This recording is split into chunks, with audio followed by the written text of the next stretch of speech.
All right. All right. I've been Let's waiting go. all day to play. We're good. Okay. This week's Factspiration question is: what is your character's idea of fun? Elaborate. Elaborate. Mm-hmm.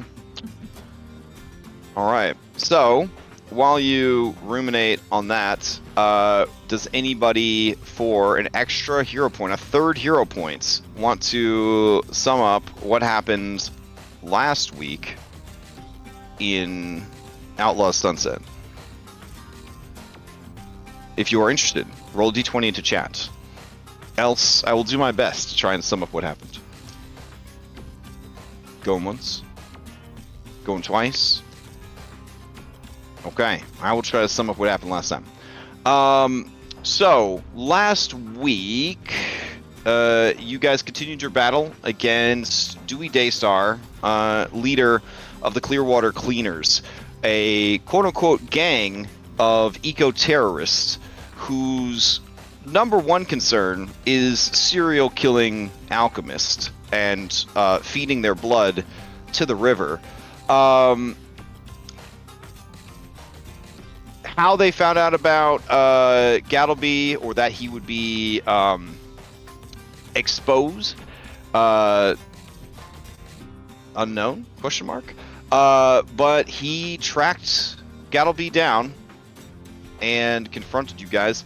The battle was long and difficult. Henry met Jesus several times, but was returned by the end of the fight, thanks to the selfless heroism of Jericho Darling, who, for the first time, didn't blow everyone up, but actually tried to save everybody. It was really nice. Every time the Leshies died, they would explode. Flowers started to choke the warehouse, making it very difficult to move. And the two yeast oozes that decided to jump in as neutral third parties, well, the easiest prey was the characters. It made for a very difficult, very dangerous, nearly deadly fight. In the end, the party was successful, and they made their way back to the Barrel and Bullet Saloon, wherein they leveled up. They did some downtime, they earned some money, and they received their next mission, such as it were. The mission is, who hired all these fucking gangs? The gang that concerned your employer, Phoebe Dunsmith, the most is the Powderkeg Punks, essentially a gang dedicated to arson and explosive terrorism that normally doesn't take jobs, and when they do, they don't really do a great job because they're more concerned with burning things down and putting, bombs up people's butts. The organization that they've shown, the dedication that they've shown, the interest in the pyronite is all very troubling. So that is why you've been asked to investigate the Powderkeg Punks, figure out what's going on. You have heard they have a new leader, a monkey goblin, who is apparently pretty savvy, and you need to track him down. You've heard of 3 different locations that the Powderkeg Punks frequent, and you have decided the first one that you're going to investigate is a nightclub, I believe called the Hippodrome, the Hotfoot Hippodrome. And then tomorrow you're going to swing by a bookstore and alchemy shop by the college, and then do a little rodeo action, and then using your status as VIP Fresh Rodeo Champions, go to an exclusive Longhorn Lounge casino to finish your investigation. Sounds like a really nice 2 days there. And that's what happened last time on Pathfinder 2E Outlaws of Alkenstar Sunset. There we go. All right. So, does anybody want to, for a Factspiration die, a D3 that can be added after the fact to a D20 roll? Does anybody want to answer the question, what is fun? Elaborate. If you're interested, roll a D20 in the chat. Going once. Going twice. Nobody? Fine, Okay. hold on. All right. What? I had to roll. Did I roll? I don't know if I rolled. I see some rolls. Yeah. All right. Oh man, some pretty big rolls there. Kelly McCain, what is fun? Elaborate. Kelly McCain for him, a fun evening would probably be playing poker and drinking. Okay. All right. Fair enough. You may ask the same question of any NPC you've met during the campaign thus far.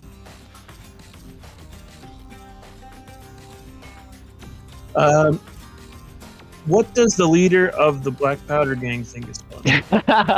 The Powderkeg Punks, you have not met them yet, so you don't know. Yeah. I tried. Yeah. I mean, if you don't have anyone in mind, you don't have to ask an NPC. It's fine.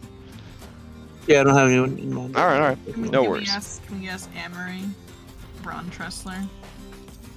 You want to ask Amory, Braun Tressler, the ex of your former partner? Yeah. Okay. I mean, whatever. So her idea of fun is perfecting microbrews. That's her idea of fun. What a nerd. Yeah. Like coming up with something unique, something special, fermenting things that maybe weren't meant to be fermented to discover new taste sensations, flavor journeys that you could go on. That is fun for her. You probably make some killer kombucha. Yeah, this is a city of nerds, we can tell you. All right. So, with that, I will go ahead and apply this to you. All right, I'm experimenting as a storyteller. I've only been doing this for 29 years, so I'm still learning. So there was discussion on our server about cutscenes. In movies and shows, right? We know who the main characters are. That's the majority of the show or the story or the book or whatever. It's about the main characters. But some of the best stories, right? You as the audience, you get to know a little bit more. Right, you get to know a little bit more than the characters know, and in that way, when the characters get caught out, like what the fuck's going on, you, the audience, at least are like, I know what's going on. I am not an idiot. But sometimes we forget that while you are also playing the game, you are also experiencing the story. Right, you are telling the story, but you are also being told the story. Right. And I thought about all the campaigns I've run and all the campaigns I've been in, and those moments where the DM, who sees and knows all, right, maybe doesn't understand that this really cool reveal or this really obvious plot hook, they aren't that obvious or cool at all because there's no foundation to support them, right? And so the question becomes like, what can you reveal without revealing too much? Like, what can you say without kind of taking the players out of that first person immersion, right? And they just know too much, right? So I'm kind of trying to experiment with that. So this is a very linear adventure, and it is told in chapters. And I felt like at the end of each chapter would be the best time to kind of introduce sort of a scene that's happening in the world that is related to what you guys are doing, and doesn't really tell you too much, but it kind of keeps you connected to the ongoing threads, so that your characters live in the world. You show up here 3-ish hours a week, right? So it kind of gives you an opportunity to be a bit more immersed in that. So I'm gonna go ahead and start the session by timey-wimeying back to the cutscene that you would have gotten upon saving Vashon and completing that chapter. Okay, so hold on. Hell yeah. Mm-hmm. Let me grab some music here real quick.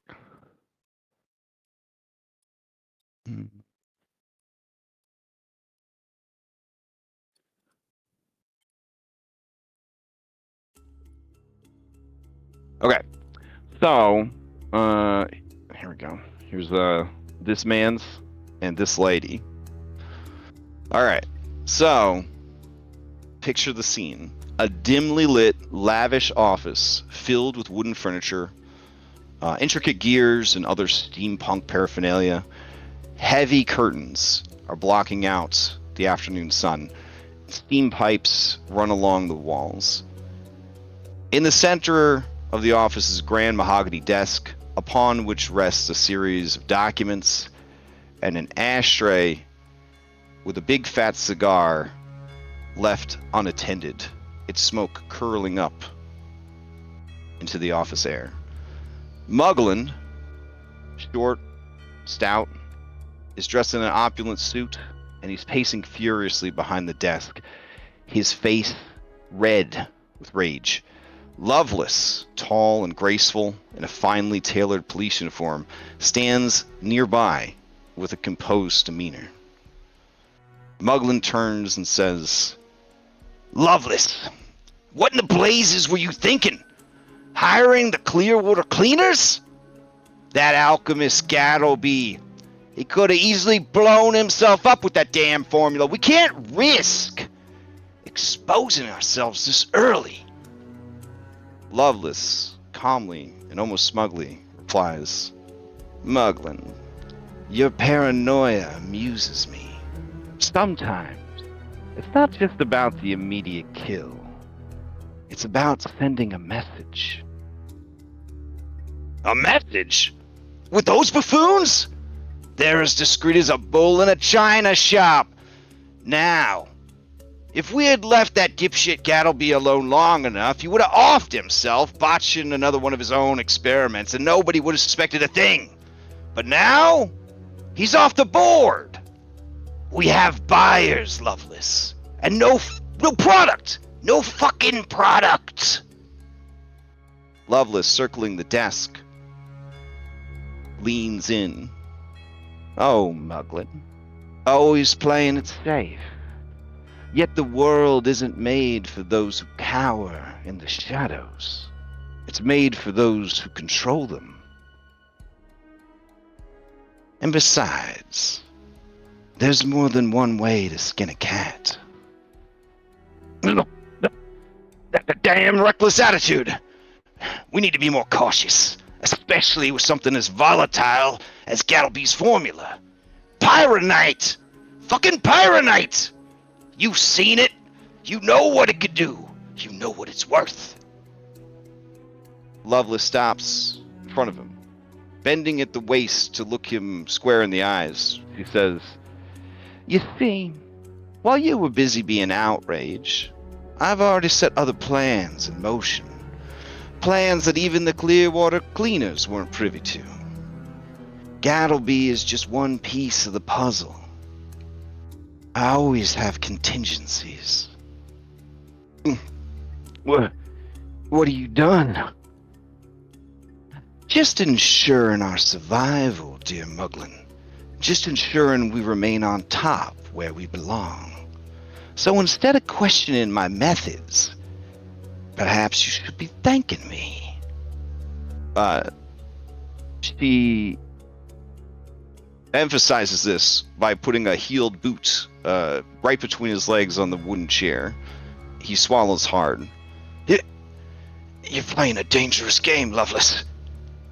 She leans forward and whispers in his ear, "And aren't dangerous games the most exhilarating?" And then the camera kind of like pans up to the swirling smoke of the cigar and the slowly spinning ceiling fan.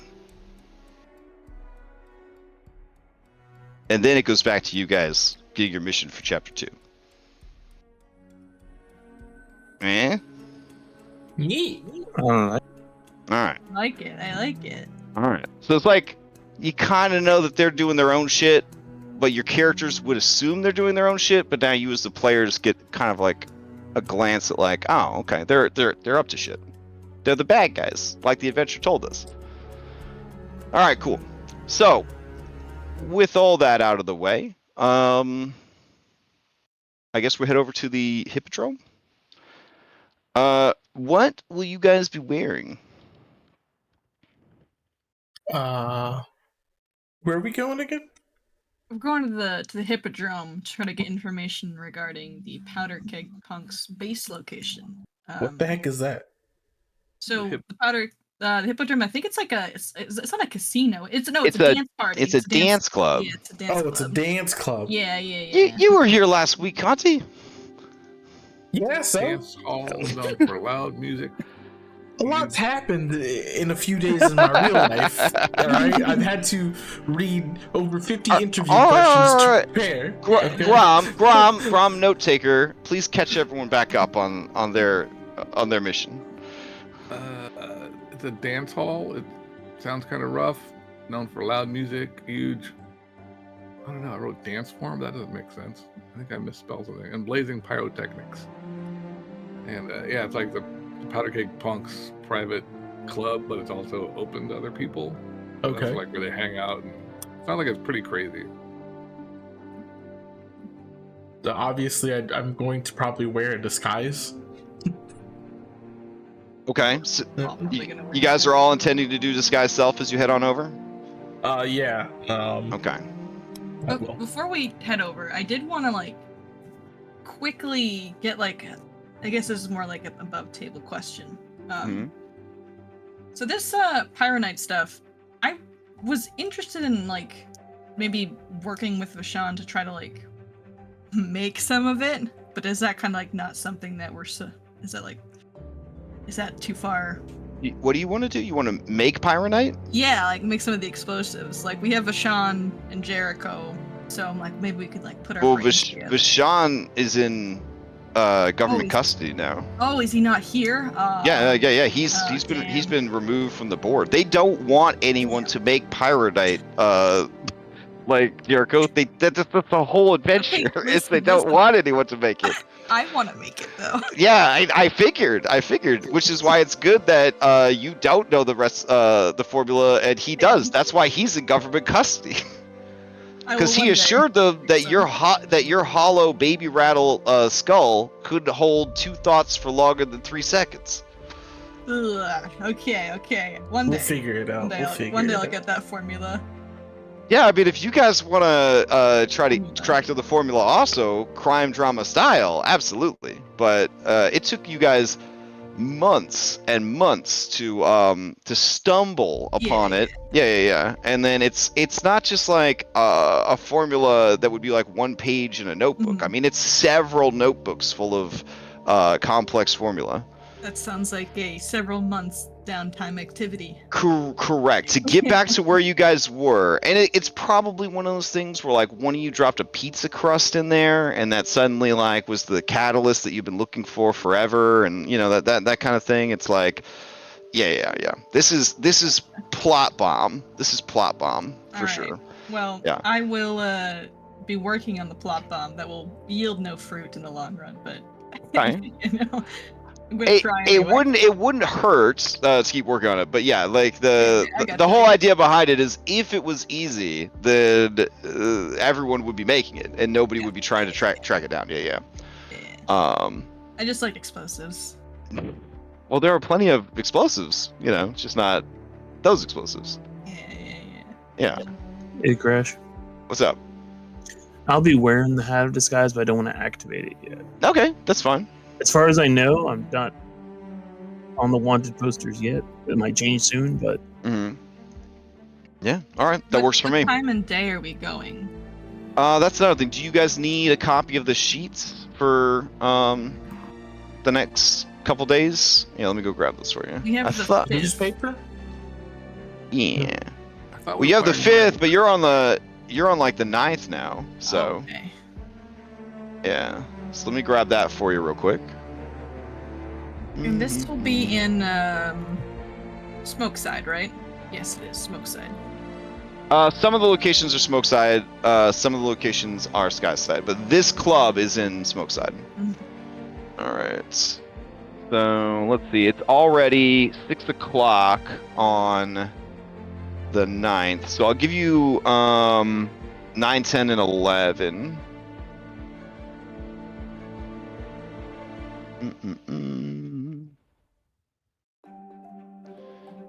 Here you go.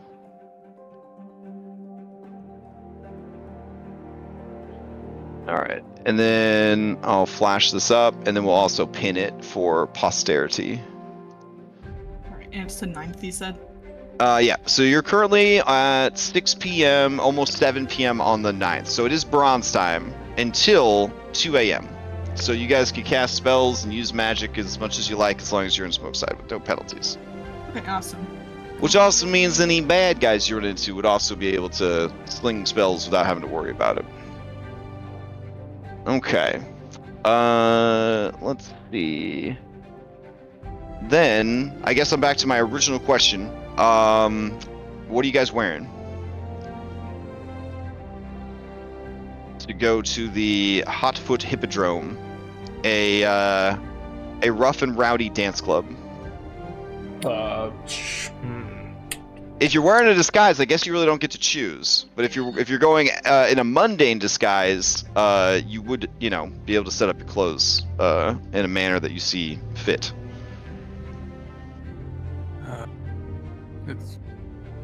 Crom doesn't want to wear the hat anymore, but I guess he has to. So. I mean, you don't have to do anything. It's tabletop, man. You just have to live with the consequences of your actions. Right. Yeah. He doesn't want to do that. You don't want to live with the consequences of your actions? Not Oh. those consequences. It sounds like you're choosing then to wear the hat. Yes. Okay. Not to gaslight you or anything, but I mean, you do always have a choice. I will wear all right. a hat. All right, so you're gonna wear the hat. I guess sounds like everybody except Kelly is wearing the hat. So Kelly, are you wearing any particular clothes to this establishment, or just you regular duds? I got the armored coat that I wear, Okay. and just kind of a nicer clothes underneath of it. Okay. Let me get you guys over there. There are no random encounters in this campaign. That's not true. There's one part of the adventure where there's some random encounters, but in the city, you're just trying to live your life. Let's see. Yeah, push you guys out front.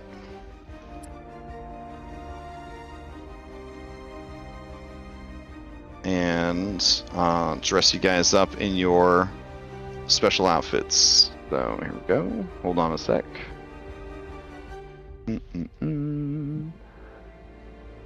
Oh no, I don't think I have them on this computadora. Oh my god. This is a disaster. My immersion. I know. My immersion. Let's see. Just attach little mustaches to everyone's characters. Beautiful. The Kyra method. So, she's like, I have disguises for you. They're right here. Puts fake mustache on everyone. No, I can grab them real quick. Let's see. That's what it should just be a magic item. Fake mustache of disguise. You put it on and people just can't quite recognize where they know you from. I mean, that works for Superman. I mean, Superman aficionado would probably tell you there's a bit more to it, but it's fun. I'm sure. Put on glasses. Yeah. Don't know who it is. We don't know one of those. Let's see. Alright, there we go. He'll chime into the YouTube. Let me know. He'll let me know for real. How Here we go. Superman disguises himself so well.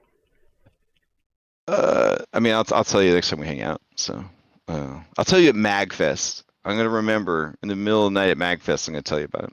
Yeah. All right. So let me put on some music. Let's see. This guy's a dog. It's called a shuni, and it's Okay. an actual playable race in Pathfinder. They are pug people. Grom is a goblin. Yeah. Yeah, Grom. Big flex on your disguise. Jericho. Maybe not. Maybe not the normal crowd for this place. I don't know. All right, Henry. Up late, Grandma. That's fine. I think Henry and Jericho are a couple at this point. Okay. Absolutely. This is our pet dog. I'm not a pet. This music feels a little slow. I was kind of picturing something a little bit more. Hold on. I need something instrumental. Hold on.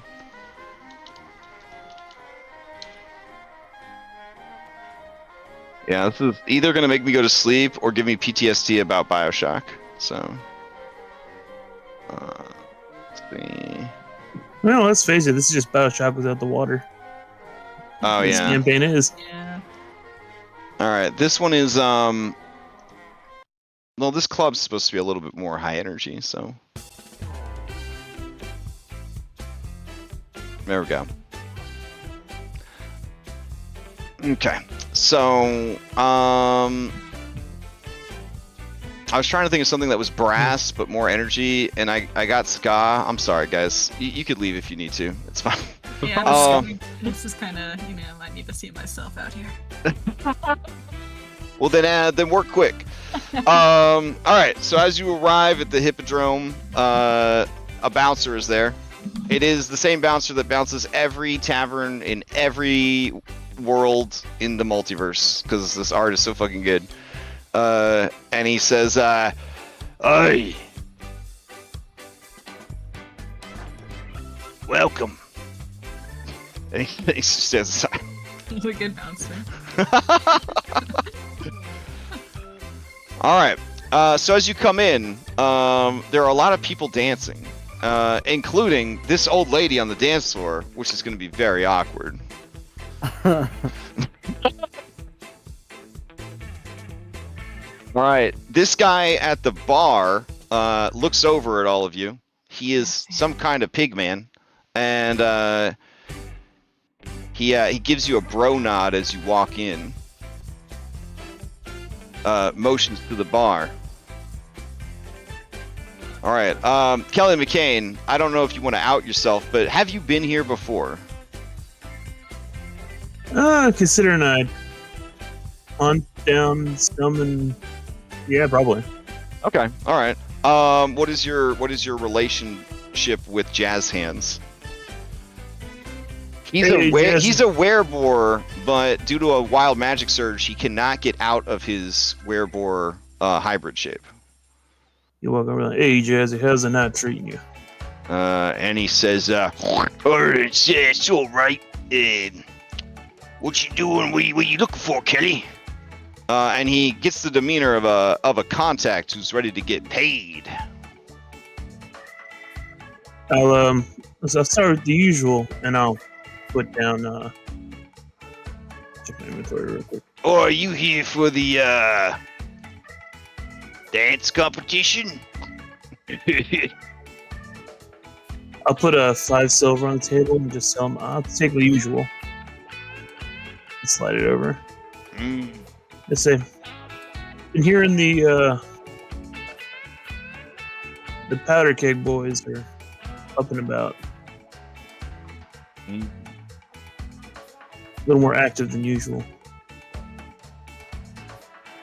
Well, now that you mention it, yeah. How much of a bribe are you offering him? I'll slide over another 5 silver.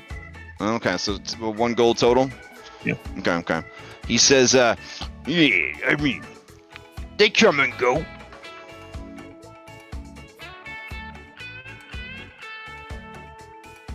And when you look down, the silver is gone.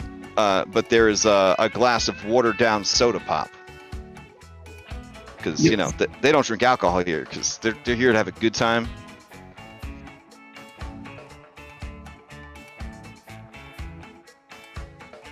All right. And I'll put down 2 more, so I'll need some drinks for my friends too.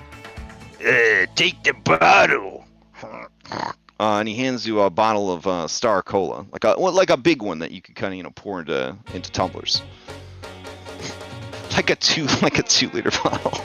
That's 3 gold total. Okay. All right. He says, "I'll let you know if I see anything. Why don't you just enjoy the night?" Much appreciated, Jazz. Take care of yourself. Mm-hmm. All right.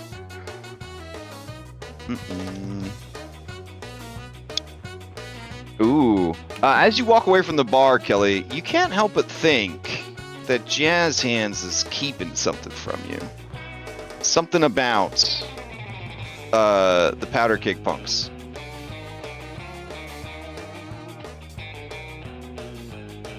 Does it feel like it's one of those things where he just wanted more money, or he just can't say? Oh, it feels like it's something that he can't say. Which is pretty unusual, because he's a pretty talkative guy. But you never asked about the Powderkeg Punks before. And that was actually the most tight-lipped he's ever been about giving information out. Gotcha. So there's ears watching, or there's ears or eyes around. He can't say anything. Okay. All right. The rest of you, as you kind of look around the joint, as it were, you can see that there's a lot of action on the dance floor. You also see Boomer is there from your hideout. The guy that rents out the second floor of the stables next to the and he is apparently there with some friends, and they are drinking heavily and watching the dancers. There are private booths as well, and outdoor dining. You see people bustling in and out from the kitchen, bringing drinks and food. You do see in the corner here, there's a pair of noblemen who are apparently competitively flirting with this saloon girl. If you really got the scratch, they do have private baths with soapy bubbles, if you know what I mean. And you do see a group of people enjoying a meal and conversation over there. There is also a second floor. They have rooms for rent. So what do you guys get up to? Is Looking there around. a... Sorry, go for it. Go ahead. I was just going to see if there's like a check we can make to see if we can pinpoint who seems to be important here. So the game actually has a mini game for this. I love games. Yeah, it's gather information. So if you wanted to, you could all just gather information. It represents you guys hanging out here for about 2 hours, and then what you learned during that 2 hours, and if it is at all useful, essentially. And it should be on the action dashboard, I think. I think it's a charisma check, isn't it? It is, I believe, based off of society? Oh. Maybe? No, it's charisma. Oh, it's Like- diplomacy. Okay. Yeah. Yeah, Grom is trying to see if any of these folks look like they were part of the gang, or if they're just... Oh, okay. I will gather information on the dance floor. trying to All see right. if, like, maybe I assume the gang had like their own private area somewhere where they retire to. You would assume, yeah. So he's trying to like see what he can see, looking in these, through the cracks or whatever, and it's in these private rooms. So he's, Oh, okay. He's not like being obvious about it. Yeah. In this room, you see a secretive noble, and he is apparently having an extramarital affair with one of the saloon girls, and it is pretty hot and heavy in there. There's handcuffs and all sorts of stuff.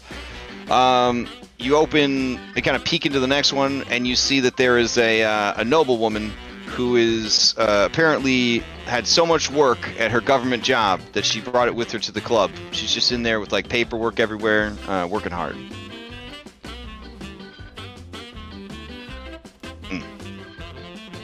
Now, this corner right here, you see the telltale sign of burn marks and repaired and re-repaired surfaces. Sounds like I might be where they hang out. All right, so let me check these checks here. Oof. Okay. All right. So 2 hours later, you guys are confident that yes, the Powderkeg Punks hang out here, and they hang out here quite a bit actually. But they haven't been hanging out here as much as they used to. But generally, that's their special corner over there. But they kind of have free reign of the place, and tonight is relatively quiet in their absence because normally, if they were in attendance, there would be indoor fireworks going off and pyrotechnics displays and people juggling flaming torches and acid chainsaws and all sorts of crazy stuff would be going on. They'd have like a live animal that they would feed explosives and blow it up and like all sorts of nuts stuff. And there's actually from the crowd some kind of disappointment, some bored lamentation that like things have been so quiet lately. They thought they were kind of dangerous and scary, but now that they're not around, they kind of miss those crazy fuckers. Grom will go over to the bar and Mm-hmm. try and get Jazz Hand's attention, and he's gonna bring up that whole thing. Like, hey, I thought there was supposed to be like crazy stuff going on here. Oh, he says, Fireworks Well, and stuff. yeah, this it's not that we're under new management. It's just taking it slow. We're in a transitional period. You try new things. Are they gonna be in later and set off some explosions and stuff? he says, I mean, I could arrange to set up some explosions, but I wouldn't expect to find no Powderkeg Punks around here. Like I said, they've been awful busy like. and as you are chatting him up, you do see him look nervously towards the kitchen. The bouncer by the kitchen looks over at him, and then he looks behind him like, me? And he kind of points at himself, and Jazz Hands like shakes his head like, don't make it obvious, don't make it obvious. And then the bouncer yells, Me? and then he just shakes his head some more, and then the bouncer throws his hands up in exasperation, and Jazz Hands just smiles real big at you, his tusks kind of going out to the side, and he says, Hey, good help, am I right? Now you look like a goblin that likes a little spice in his drink. How about I fix you up a gunpowder special? I'm pretty broke. It's a malt whiskey with a root beer chaser with a little bit of gunpowder sprinkled in. You changed my mind. I'll have it. Hey, and how about it's on the house, eh? Hey, great. It'll be a good way to keep your mouth closed. Yep. and he gives you a meaningful look. Yep. All right. Don't know anything. Didn't see anything.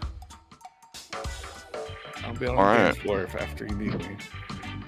Yeah, so after about 2 hours, they do announce that there is going to be a dance contest. Would anybody like to enter this dance contest? Absolutely. Okay. This would be a performance. Okay. When the dance contest is going on, I want to try to cruise what's down the hallway. The DC of the dance contest is a big fat 18. If you succeed, you do well, but if you critically succeed, you win the entire contest. Oh, dang. Grom's gonna dance with Jet. I like that little snub nose. Let's see. All right. While the dance contest is going on, Kelly, you're gonna try to sneak upstairs. I don't know if that's upstairs or downstairs. Oh yeah, these are stairs up. These are stairs up. Oh my god. Ooh, Damn. I forgot to do that as private. I thought I did it on. Oh no, I mean everyone would know if you did well or not, so that's fine. Yeah, yeah. Do you want to give us a quick description of your? Oh my god! Holy shit! Oh. Do you want to give me a? Yeah, people are watching whatever move you're bringing to the table. What is the move that you're bringing to the table? He starts off kind of slow, but then as he gets warmed up, he starts like break dancing, basically goblin break dancing. Okay, fair enough. Spinning on his head and stuff like that there. Oh yeah. Provide pyrotechnics. Sure. Yeah, you providing pyrotechnics fills a much-needed void that's been left in their life. Everyone's attention is diverted to these sick-ass dancers and their pyrotechnics display. Why don't you go ahead and give me a crafting check, and we'll use that as a creative diversion. Sure. Okay. You roll a hidden or not? No, you'll know how well you do. You know how blowing shit up works. I love blowing shit up. Okay, yeah, it is good. It's not like the most incredible thing they've ever seen, but it's they're pretty thirsty for some explosions. Kelly, during this, catch Kelly's eye. Yeah, sure. I try and catch Kelly's eye Okay. and surreptitiously like make an eye motion down here towards the kitchen door. Believe it or not, you're probably not going to believe this. There are rules for doing this. So give me a performance to see if he can kind of tell you're pantomiming. You can't shy away from mechanics in Pathfinder land, guys. You just gotta lean into that shit. It's a lot of rolling dice. Beautiful. All right, Kelly, you get the message. Something going on in the kitchen. Jazz Hands is leaning on the bar on both elbows, watching the explosions with a wistful look on his face. Well, then if this is going upstairs, then I will go try to go halfway up the stairs. Leap over the banister. Okay. Oh, and get behind him. Okay. So, what I'm gonna need from you is, I'm gonna need a sneak. I did roll the sneak up 2 minutes ago. I can do another one. Okay. Yeah, I mean, the reason you could attempt it is because you succeeded before. So, you hid yourself from view in the shadows of the staircase, and now you're moving from one place to another, so you don't have to do that. All right, so you head over, and you go and sort of you start to climb the bar or assess the bar situation. You realize that it's just too crowded with bottles and glasses and things like that, and the bouncer is right there. You do, however, remember that there is a back door to the kitchen in the alley next to the building. In which case, I will head out. All right.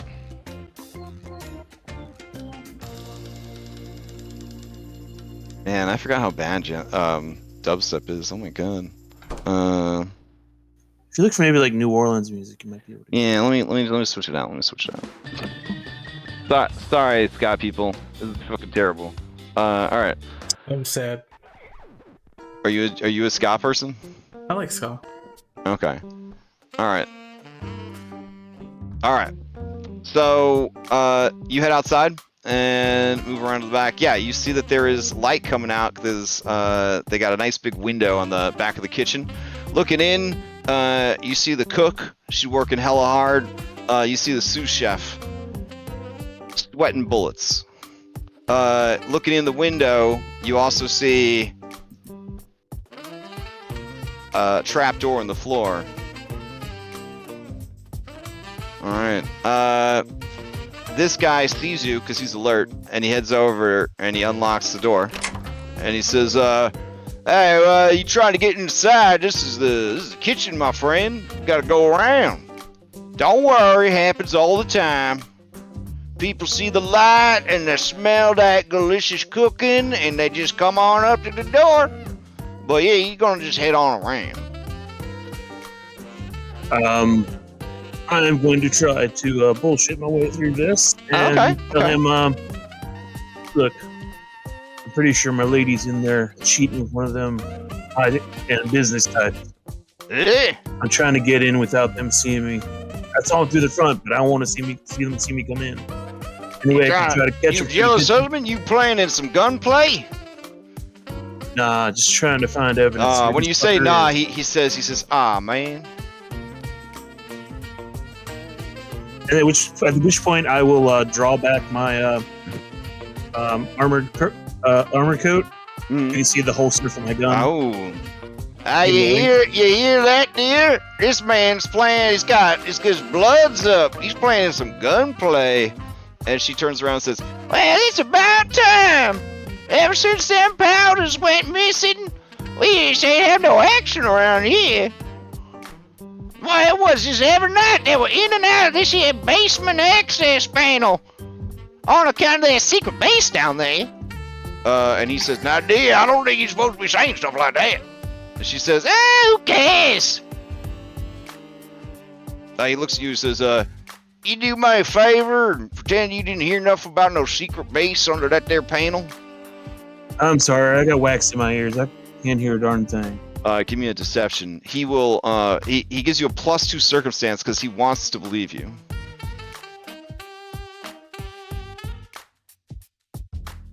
The cook says, Yeah, that music, they're cooking now.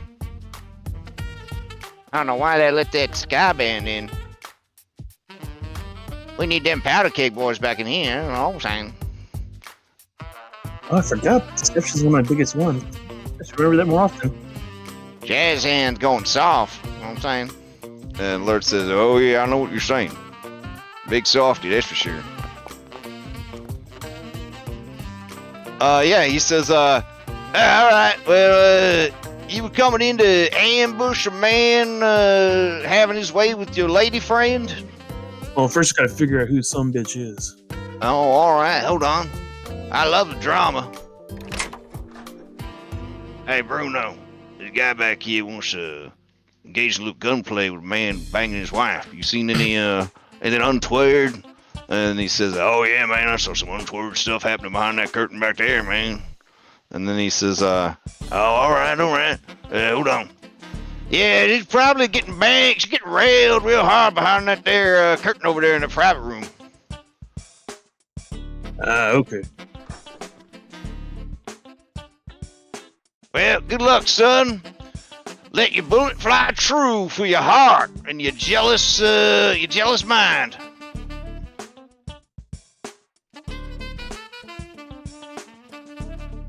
And then I'm gonna make and close this door.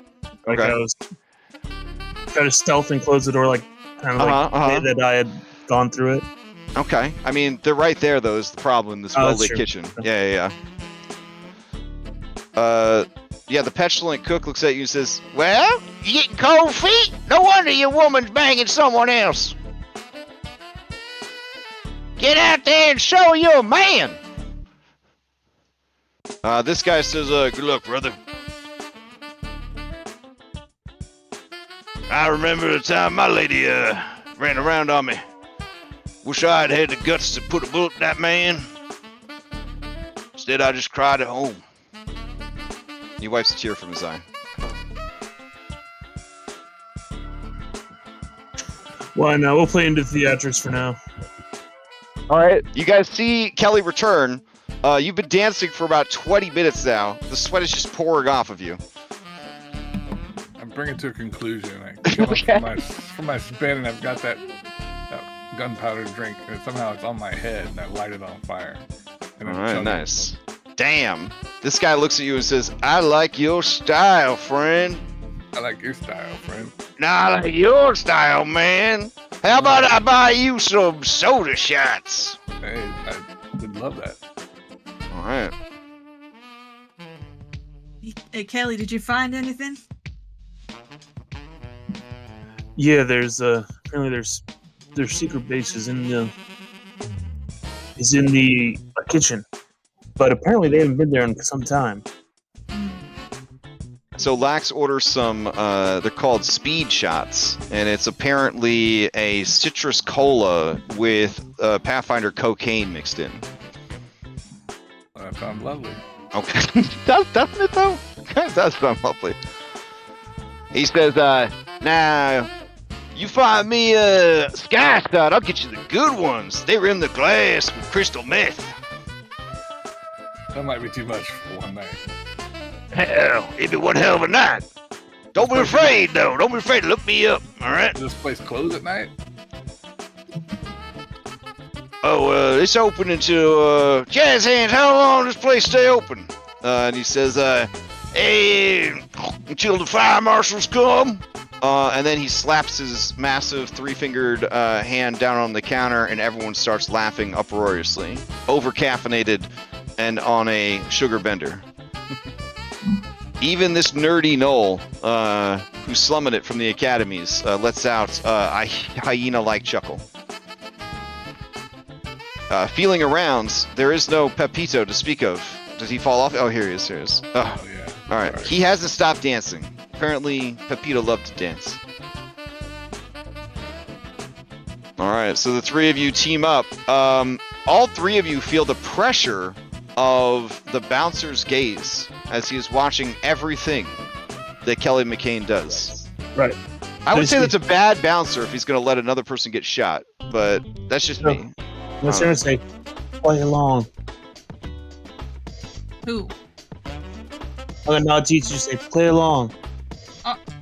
And I'm gonna go, you son bitch! Just yell out. Oh man! All right. As you say that, the band that you can't see goes and like stops playing. Everyone turns and looks. You're sleeping with my mother? Hell How yeah, I dare am. You think this is a game out here? You are my daddy? I don't like violence. And they hop away quickly.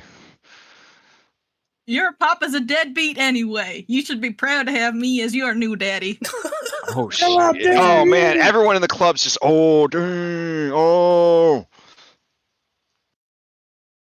I love your mother.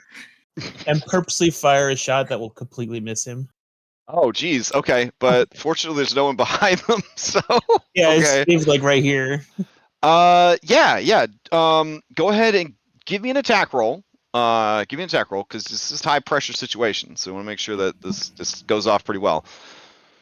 All right, we're gonna set the DC to not shoot anyone at a 15 because you're accomplished gun user, so it shouldn't be that bad. However, if you critically fail, you will kill Grom's new friend. Oh, damn. All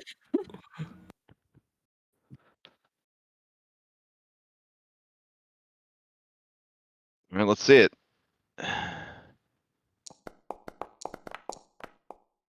All right, yeah. So you fire. You put the gun right against Jericho's chest, knowing that Jericho has a fucking rib cage, Yep. and you just fire the bullet perfectly through her ribs, out the back of the illusion, and it happens so fast nobody notices the bullet collide over here because this guy is out of his mind on drugs, and Jazz Hands is an idiot. Are you crazy? You trying to kill me? Just to play dead. It's like the shot. Oh, sorry. No, I'm bleeding. That's what I would say if I had blood. Oh, I'm gonna need a performance from Jericho, and I'm gonna need a deception from Kelly. Henry, what are you doing? Henry slaps Kelly to just Okay. like a motherly slap. Oh, McCary. I have to ask, how does Henry think a mother slaps somebody? Hard. Hey, can you give me an attack roll against Kelly then? Oh, sure. Okay. I'm sorry. Here, I'm gonna play this sad music since you guys are killing each other. Hold on. Stop. Can feel my organs leaving my body. Here we go. I can What see you it. say Jericho's if you had organs. All right, here we Jericho's go. been a skeleton so long she gets a disconnect from like actually getting shot and organs are being. Oh, All right. So Henry, you you go to slap Kelly. Kelly, do you lean into the slap or does Mom miss you? We'll lean into it. Let it. Okay, then I'm gonna need a performance from all three of you. Jericho, it is the worst death scene anyone has ever seen. I keep like taking gases air like another monologue. Okay, about, you know? Kelly, this is a little more improv than what you were ready for. Yeah. People are murmuring. They're like, "Is this a skit? Is this? Are they some kind of players? Is this a play? And then this halfling says, What are you even doing? Take it outside. You're ruining the mood. and then she twerk walks over to you, Jetri, and starts dancing again. I think they're being overly dramatic. Drum's looking at the bartender, sort of looking over what's Yeah. going on. Looking at the bar, or not the bartender, but the bouncer down here. The bouncer is hanging on every word that is said. Kind of like trying to like, are you gonna do something about this? Without actually saying anything. He says, I'm starting to think that guy was full of shit. And he balls up his fist and he starts running towards them. The other bouncer sees that, and it hasn't been rowdy in here in a while, so he's running towards them as well. Take off my hat. Oh, don't worry, guys. The adventure has rules for this. It says, what if they start a brawl? Each There's other. actually a section for this. All right, let's hold on. All right, tavern brawl music. Oh man, there's so many tavern brawl musics. How do I decide? All right, let's go with this one. Oh right, yeah, because you don't want to get, Oh my goodness. I like this. I like it. All right, so while they're engaged in this mini game, which is a tavern brawl, what are you getting up to there, partner? Grom. Yeah, Grom. Yep. It seemed like you were making your way towards the kitchen. Yes, I was gonna. I can't move, but yeah, I'm gonna try and head over here. Oh, my bad. I'll unpause it. There you go. Yeah, I'm gonna head over here, and I'm trying to be stealthy about it. Like, not obviously tiptoeing on my feet, but just sort of trying to get over there. Gotcha. Without hopefully Jazz Hands is paying a lot of attention to what's going on over there instead of me. We would hope. We would hope. Let's see. Here we go. Why did it close my adventure? I hate that. All right. New computer is heartache over here. Just in case you know that fresh install on everything feels bad. All right. So yeah, your sneak is enough that everyone is distracted with the bar fight that has broken out in this huge brawl. You can enter the kitchen, but you still will have to defeat the mini boss of this adventure, Petulant Cook. She awaits you in the kitchen.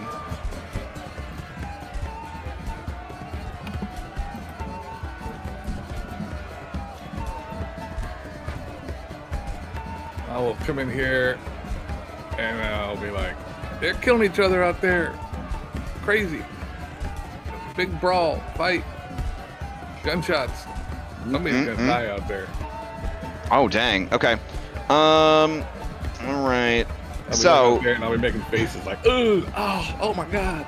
All right. I would allow in this case creating a diversion. It could be trick or gesture. Those are both same for me, so. Okay. Here you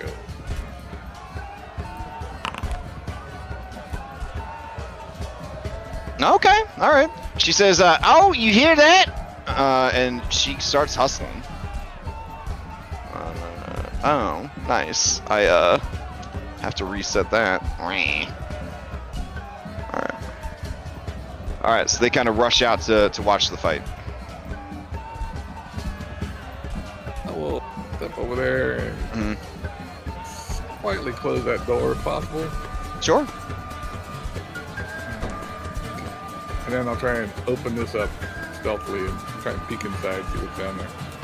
Okay. Yeah, as you lift it up, it is a staircase that leads down into the basement. Do I hear anything from down there over all the loudness out here? You can give me a hidden seek, excuse me, and I'll let you know. Hidden seek. There you go.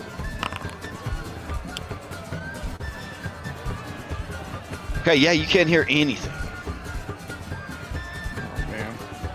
As you said before, this is not 5th edition, so I should probably not go down there by myself.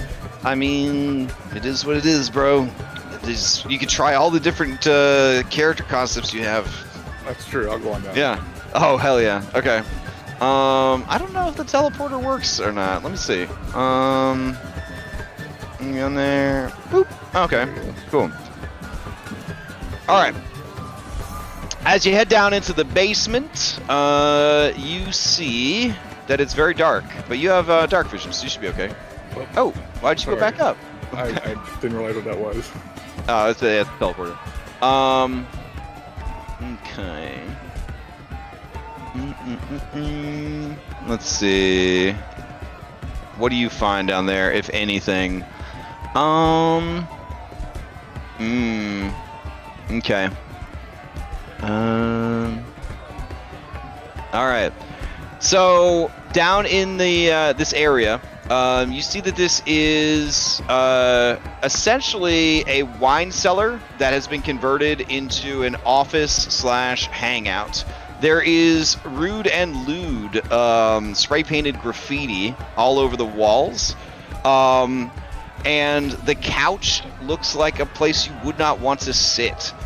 Everywhere are burn marks, scorch marks, acid burns, and signs of explosive or pyro activity. The one place in the room that seems to have its shit together is this desk over here. As you begin kind of, I'm assuming, searching the desk, you see that there are there's a layer of dust on everything. It does seem like what they said upstairs is true. This area hasn't been used in weeks, maybe longer. As you kind of read over the notes as quickly, as you can, or do you just want to steal the notes? I'll just take the notes. All right, so you just take all the notes? Okay. Yeah. So upstairs, we got a bar brawl. So how it works is each of you makes nice. This is a skill challenge where you guys would make you would describe what you're doing in the fight, and if you are successful, you would earn a brawl point. Oh my fucking god. Then the NPCs get to go, and representing that is you guys making saving throws against the NPCs, which would be Fortitude, Reflex, or Will, your choice. And if you succeed at those, you get a brawl point. This happens. Every person gets one activation plus the end of round saves. And then if you were good at brawling, you were victorious and took no damage. If you only earn one brawl point, you take stun damage. And if you don't have any brawl points, you take a lot of damage. Okay. So Kelly, what are you doing in this brawl fight? All right. I'm going to pick up Jericho Darling off the ground and use this to say, I'm going to take you into the authorities. Try to start dragging him towards the door. Oh, okay. So you're trying to sound like a lawman in this club, in this bar fight? Okay. Can I use my lore legal skill? You can. That's the equivalent of a kid screaming time out during a big fight, but yeah, you could do it. All right, when people get this the sense that this guy might be a lawman, they are not inclined to throw punches at him. Jericho, dying on the ground. What do you do during this brawl?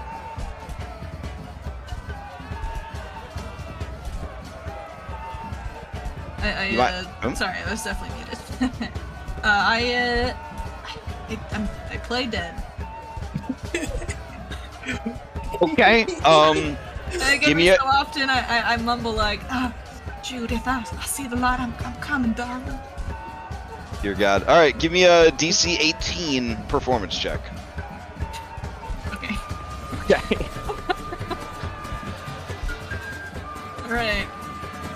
Oh, dang, I thought that 18 was mine. That was Okay, that is not a success. You are trampled by the mob. Oh, am I being carried by Kelly? Yeah, I guess. But based on your check, I would say that you are knocked out of Kelly's hands or arms. Yeah, it's really picking up intensity. Oh god, I've been moved.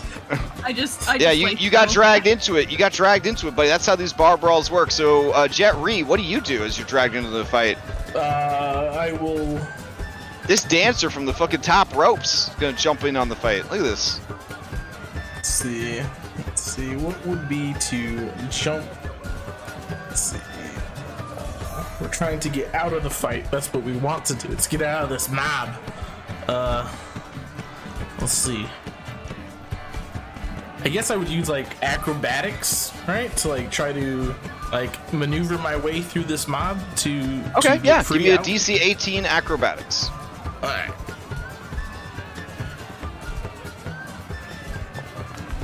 Oof. Oof. I'm gonna do the thing. I'm gonna do the Okay, thing. you gonna use the hero point? Yeah, I'll use the hero point. Reroll that. I don't want to crit fail. There we go. That's much better. I'll crit Okay. succeed. All right. Beautiful.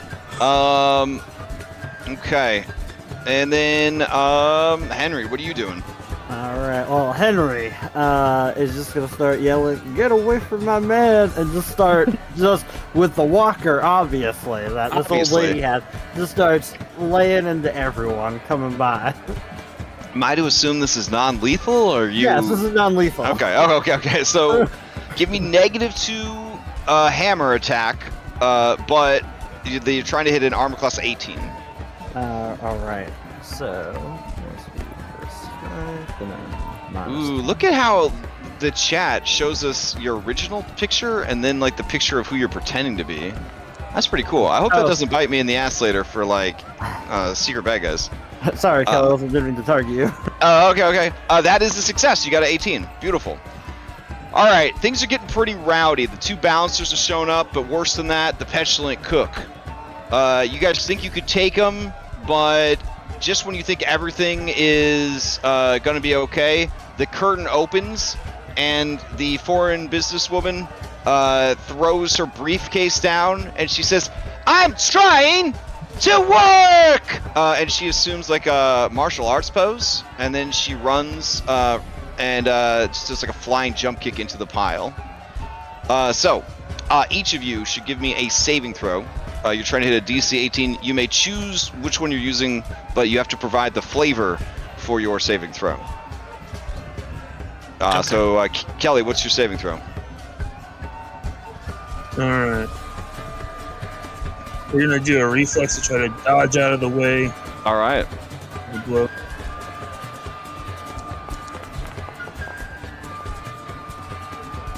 Ooh, all right. 19 is enough. You're gonna escape this brawl unhurt. All right. Jericho. Alright, I'm gonna use a fortitude and I'm just gonna take it. Okay. Because you're already being trampled on the ground. Yeah, I got you. I got you. All right. Might as well. So committed to the bit that you just lay there, I lay getting there. trampled. All right. Jet Ree, what do you got? I will use reflex to matrix dodge this martial artist. Okay. Fair enough.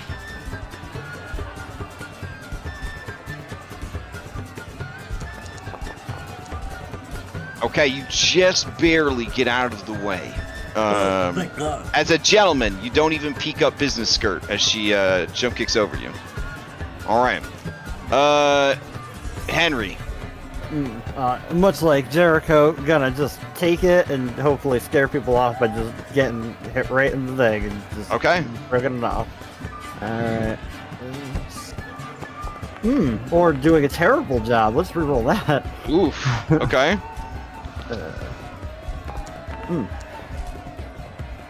All right. So in the end, only Jericho took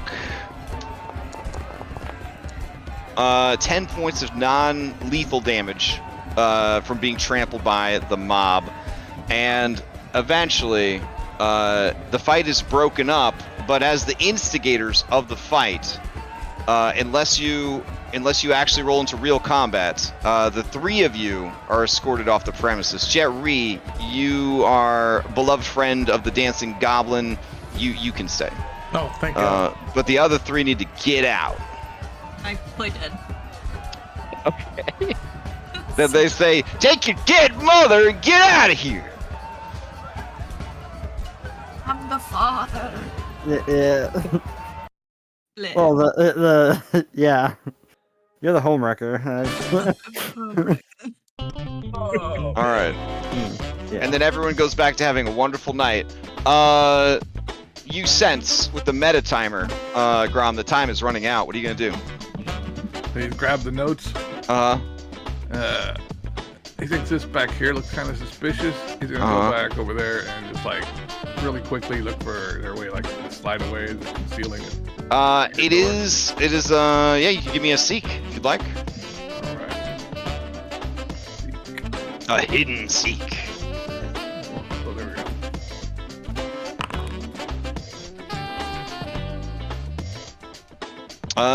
You are confident that it is just an old bookcase containing old newspapers, penny dreadfuls, and inappropriate comic books. All right. He'll grab one of the inappropriate comic books. Okay, fair enough. And one more quick look. He doesn't see anything in here that he should look at, and he's gonna try and come on up here. Is there like maybe there's like a bottle of some liquor or something down here? Yeah, there'd probably be maybe yeah, there'd probably still be some down there. He'll grab one of those. You know, he has no acting skill. He'll come up here and come out with that in his hand. And he'll be like, that's a weird place to have a bathroom. And he's gonna start walking over here. All right, give me a deception. Deception.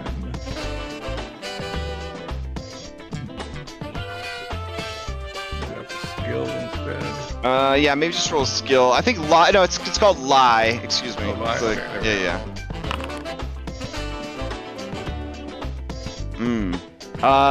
They do not believe you. And then this guy says, You thieving goblin! You was down there in the boss's secret base? Guards! and then Petulant Cook says, We ain't got guards. Call the bouncers. she runs out onto the main dance floor. This is a commoner. I don't think he wants to fight you. He's just going to keep calling for help. Do you just want to flee into the night? I will flee into the night. Okay, fair enough. I wanted to slip a gold coin into the hand of the bouncer that's escorting me out. Oh, okay. And just give him a wink and say, thanks. And he says, Hey, thanks for making it interesting today. You folks stay safe. and he shakes her hands politely. All right, this lady sees you out the window. She opens the window and screams, Stop him! That guy's a thief! the bouncer moves to the door to intercept you guys. I assume you flee into the night, all of you? I do. I can do Okay.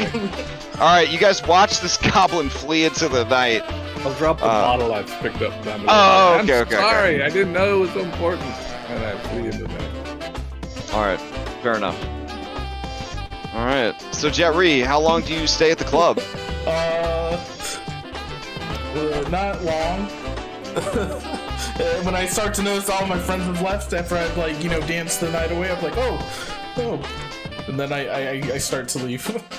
Okay, fair enough. And I will assume that you guys meet back up someplace. All right.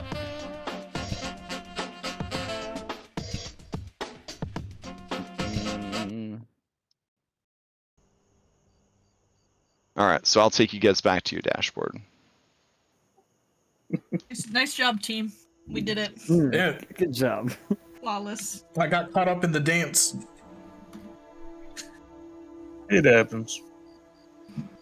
I'll bust out these notes that I found, hand them out to everybody. I found this down there. It wasn't much. It was just kind of like a fraternity house or something down there. A what? Fraternity house of pyromaniacs or something. I got okay. Sounds Was it my like a kind of large? What's that? Was it like Yeah. a large? It was fairly big, I guess. I mean, probably as big as the room we're in right now. It You looked feel like they they're- hadn't been there in a while. Yeah, there was dust on things. Looked like they had not been there for a while. I grabbed these papers out of the bottle thing that looked like it might be important in any way. Unless you want to sleep on a grungy old couch. I also found this comic, but I get it first.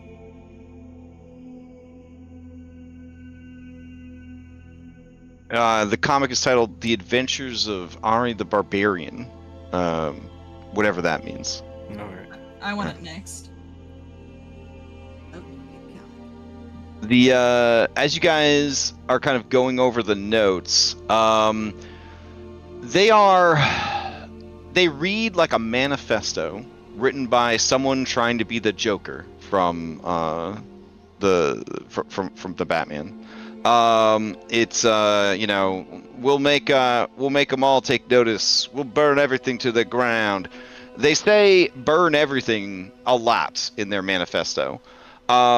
As you kind of read over the ramblings of this madman, you do, however, see that there are moments of clarity where they speculate if there's more to life than putting bombs up people's buttholes, blowing up live animals, and burning things. Could they be more? And how? You kind of see this sort of slow evolution towards a little bit more order, a little bit more structure. There apparently was some pushback. Those people got bombs up the butt. The most useful information that you were able to get, I will need a decipher, which is a society. So decipher writing society check to see if you can kind of look through this and get anything actually useful here. And if you guys are willing to, you could pass the documents around, spend the whole night doing it. If you aren't good at this, and you might not want to do it, because if you critically fail, I will give you the wrong information. I'm pretty good at it. All My right. society is poo-poo. Okay. So, Jericho and Grom, you both succeed.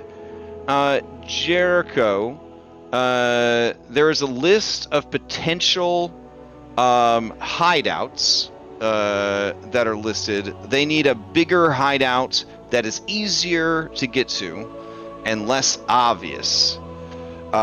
So the list goes into a great detail of different areas throughout the Hellfallen Cliffs and the Ironside Quarter. One of them they seem very excited about. It's the old fireworks factory. Another one is the old Widget Works warehouse. Yeah.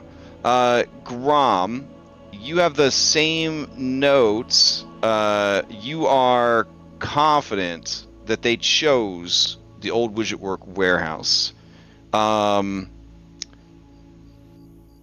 Jericho, you're not so sure.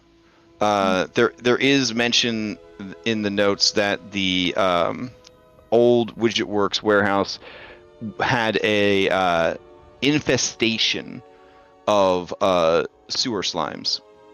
No, not slimes. Yeah. So you don't think that of the options of the old fireworks factory and the Widget Works that they would pick that. Grom is confident that they did decide to go with the Widget Works. We should go there. Well, I don't know about that. You're Actually, just afraid of slimes. I mean, yes, I am very afraid of slimes and Me oozes. too. I don't like Yeah. slimes. I We'll feel all like be there. we as a group should be afraid. We can handle it. We've been working so well together. If you'd like to learn more about sewer slimes, I believe it is a nature check. I don't know, the less I know, the more I feel safe, I feel like. Oh, that's fair. Ignorance is Should that be bliss. a recall knowledge, or should it be just a nature check? Yeah, sorry, it'd be. Oh, and my bad. It's actually occultism. I'm still in D&D mode. So I need it need recall knowledge if you want to try to remember anything about sewer oozes. Oh, I didn't mean to ignore that. I'm deleting it. Keeping in mind that if you're not good at it, you might give the party the wrong idea. There you go. Okay. That's- Okay. So Kelly, you know that they're oozes that live in the sewers. They're bad. Jericho, and Jet Ree, you guys know that sewer oozes, like all oozes, are immune to critical hits and precision damage, mental effects, and the unconscious status, and their vision can't be impeded because they don't have eyeballs. These particular oozes are immune to acid and favor acid attacks, including an AoE acid attack. Are they weak to anything? No. You may each ask one question about it if you have any additional questions. I guess that could be my question. Oh, that was your question. Okay. Do you have a question, Jetri? About oozes. About sewer oozes. What is their speed? Oh, 10. Okay. Okay.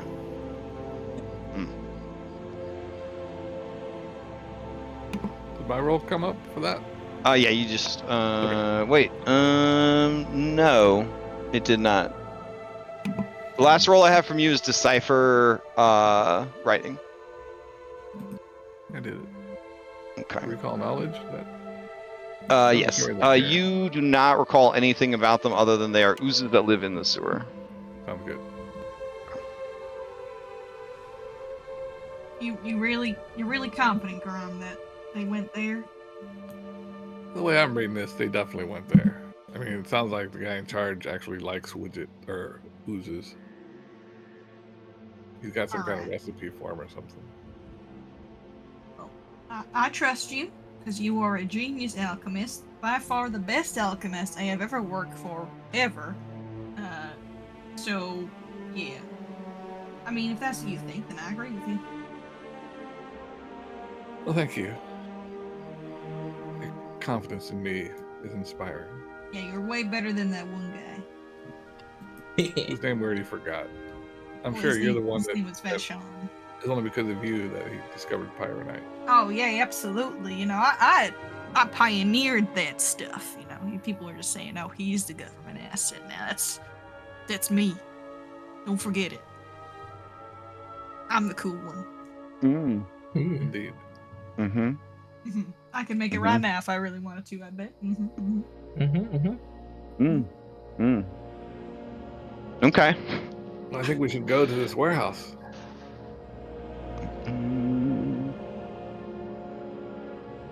At least the outside and take a look around. Well, do we want to go get info at the bookshop and the rodeo first? Maybe get some more information before we head there? We could. I mean, what we're trying to do is find the leader of the punks and question him as to who it is that is hiring them, right? Yeah.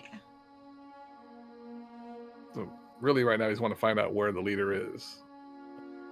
We can go to the warehouse, which is we're pretty sure is their hideout now.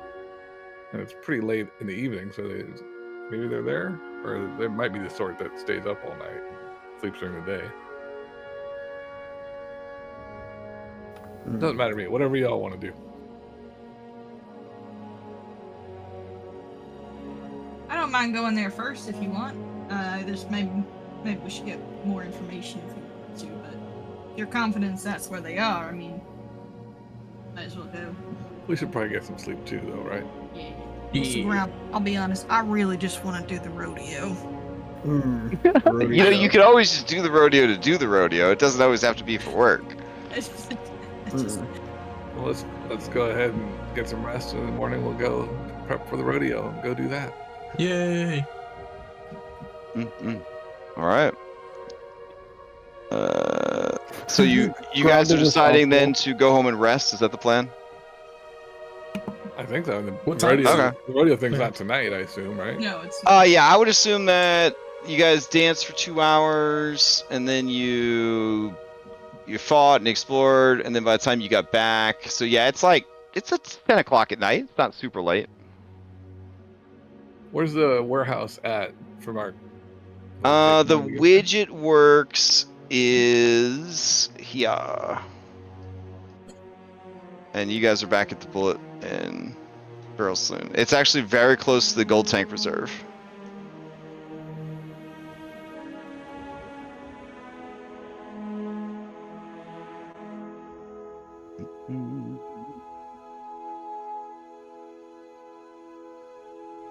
So we'll go check that out sometime tomorrow, I guess. Okay. I can put both locations if you want on your map that you guys discovered. Sure. Okay.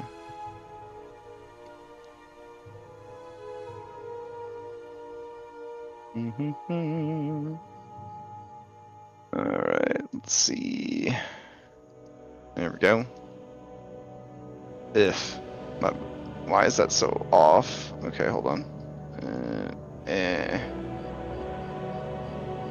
There you go. It doesn't take us long to get from where we are now to the widget works, though, does it? No, maybe like 15-20 minutes.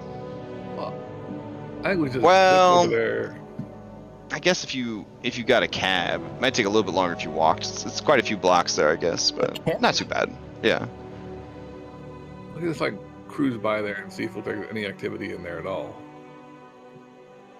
I mean, it's up to you guys. Well, it seems like the others don't want to do it now, so I'm not gonna push for it. I can't quite remember what the bookshop information has to offer. I can't recall if the Powderkegs visited there frequently, or if it's just because it's near the. They were spotted there, and it was unusual for them to be in Skyside. Yeah. Okay, right.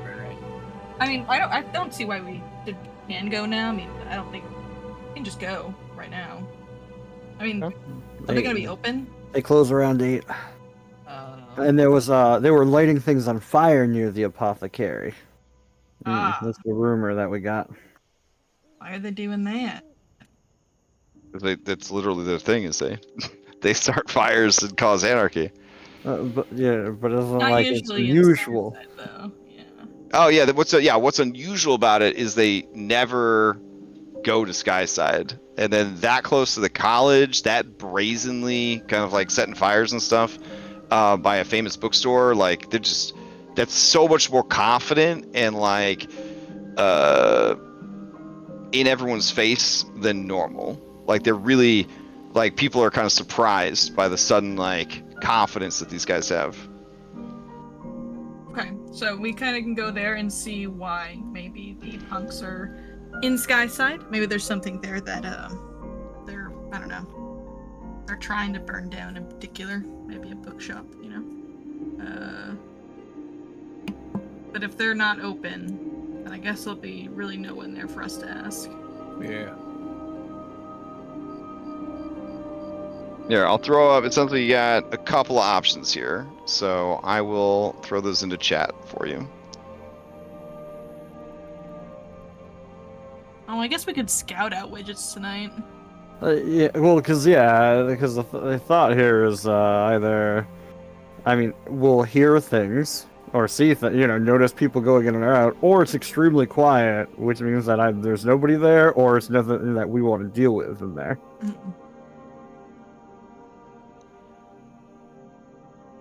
What time is it? It is.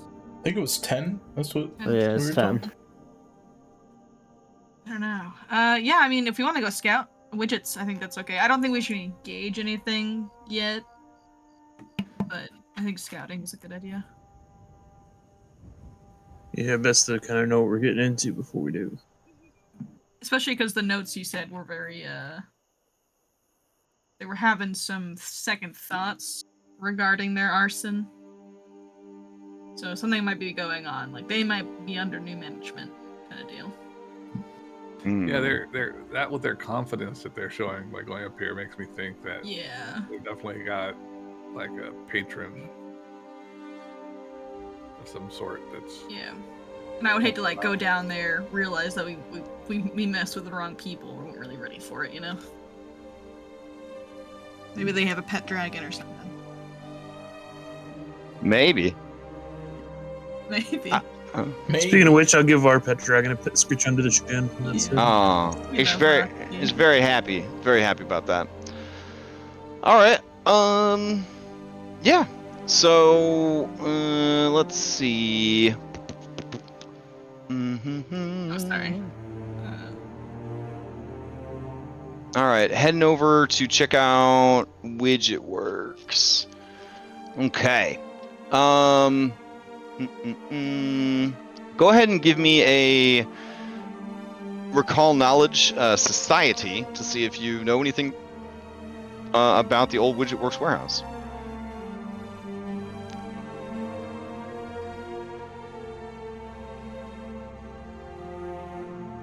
No, I'm not trained in society. I will hold off. Okay. Let's see. Was there anybody that checked? Grom. Okay. Yeah, Grom. You know the history of the building. The Widget Works was a gnome home convenience enterprise. They were put out of business by GnomeServe, which is basically a crime scene cleanup company. They go and clean up like blood and dead bodies and stuff from wild surges and gunfights and that kind of thing. They managed to put their competitors Widget Works out of business. They went bankrupt a decade ago, and since then gangs arrived in droves to loot their warehouse.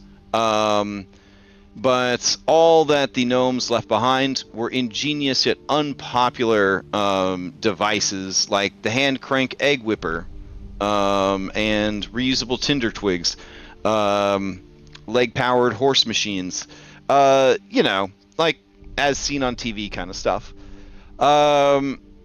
Eventually, people kind of lost interest, and the building, to the best of your knowledge, was just kind of left unclaimed, unsold, and abandoned.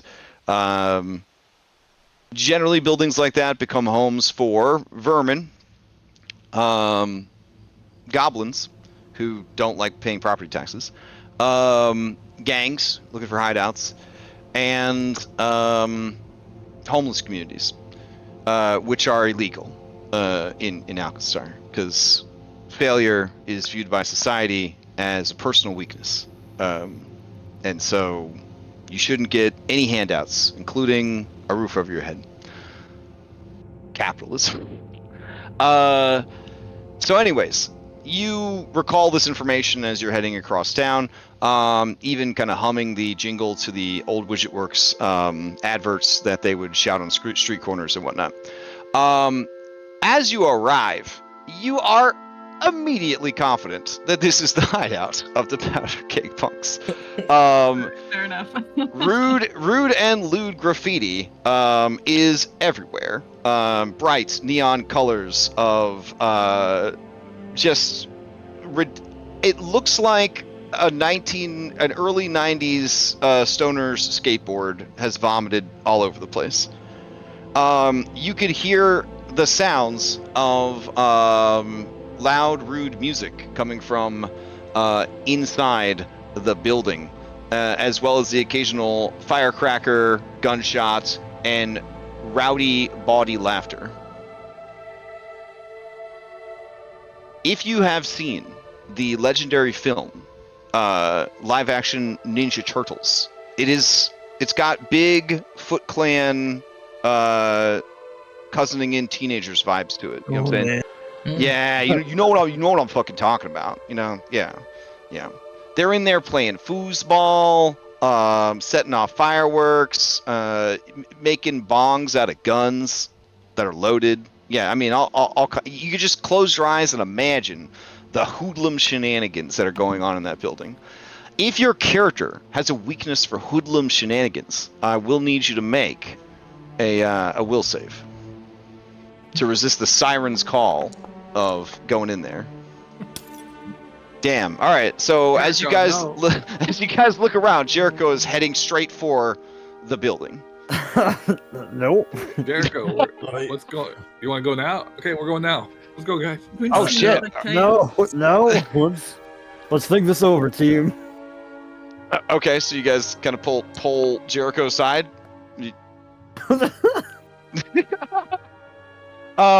Jericho, you can attempt one acrobatics check to avoid the entire party trying to stop you. That's wonderful. Okay. Okay. It'll be against Henry's passive athletics. All right. Holy.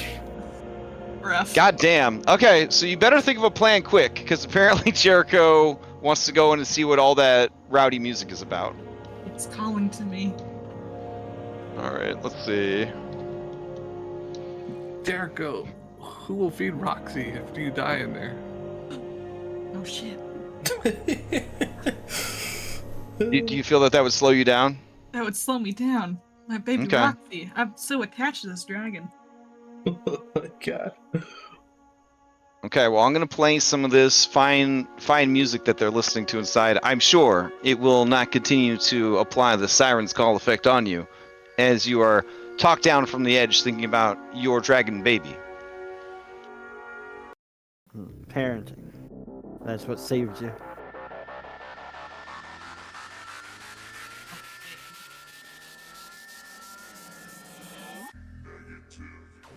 Guys, think of all the explosives being made in there right now.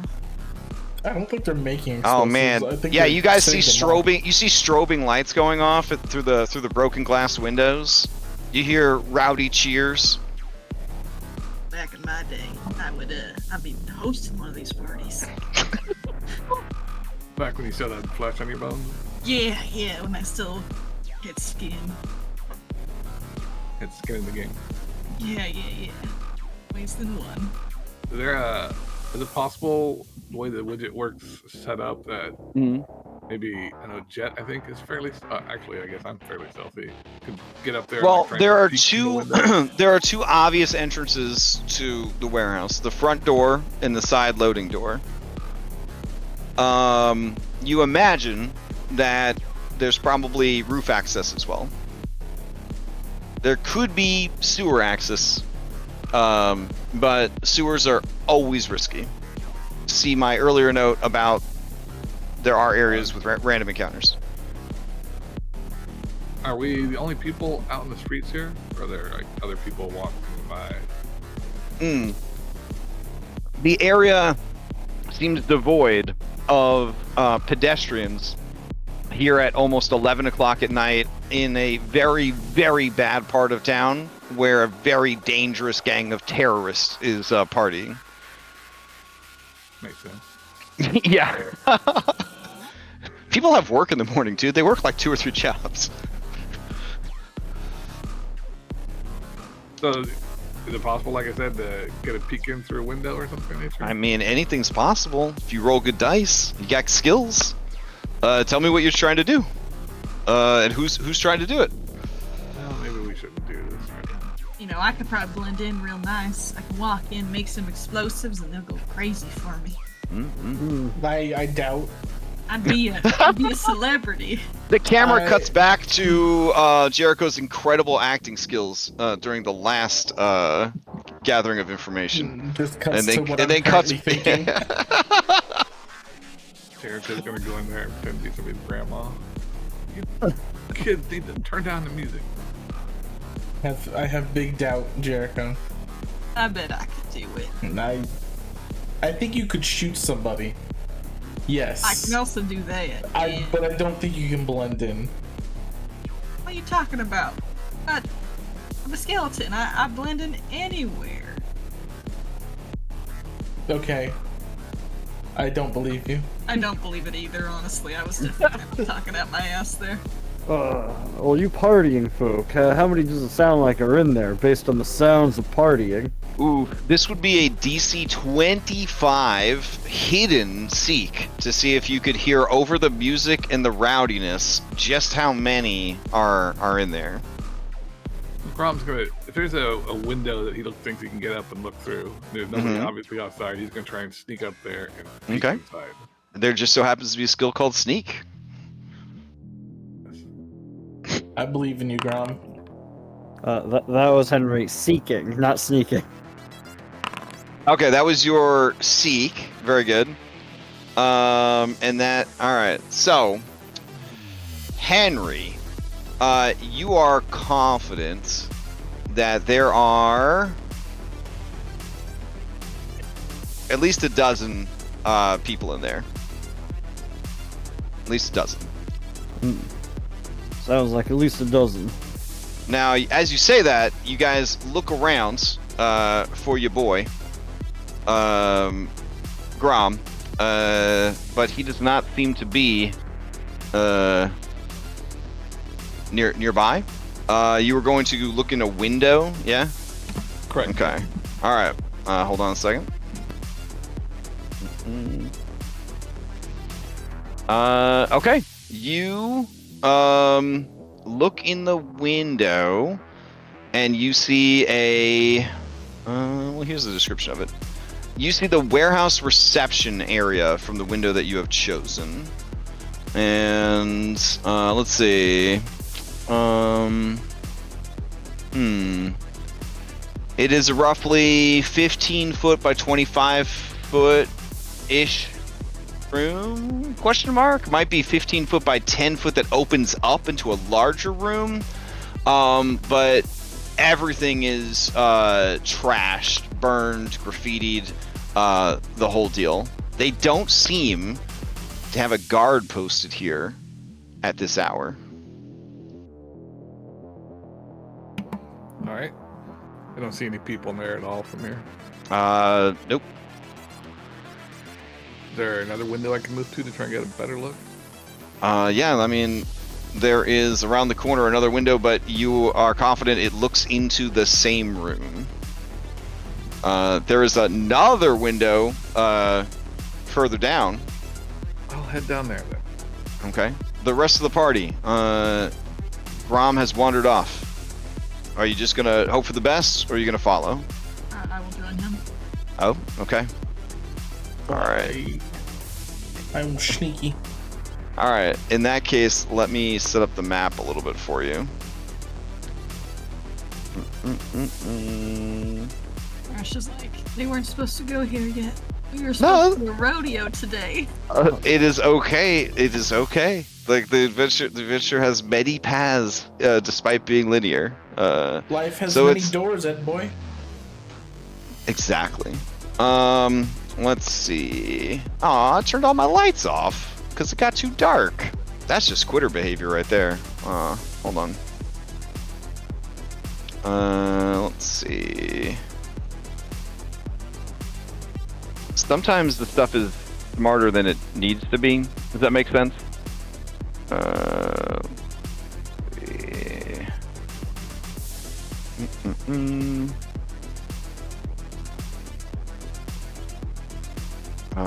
Okay, hold on.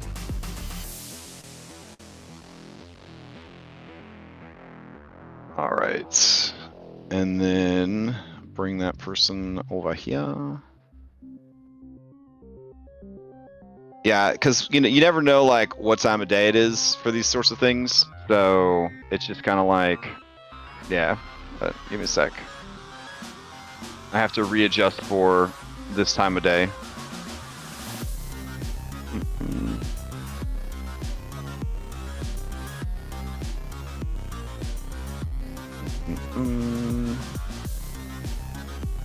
All right, and then I could bring you guys over,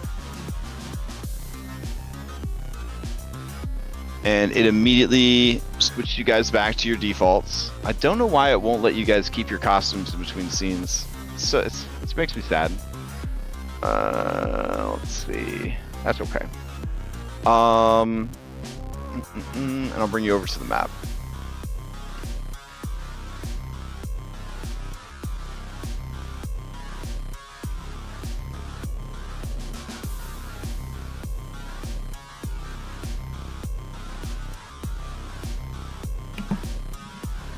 Is this the other window down here? The two windows you've done are that one and that one. So yeah, the other one's down there.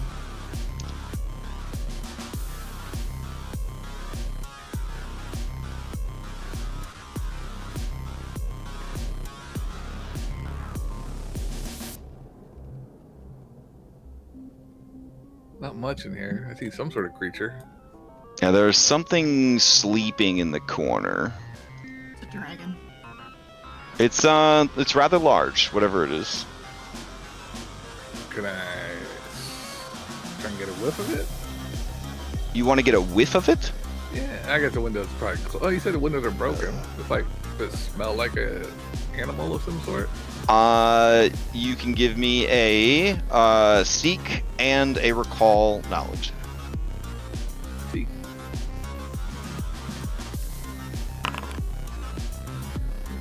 I also need a fresh seek as well.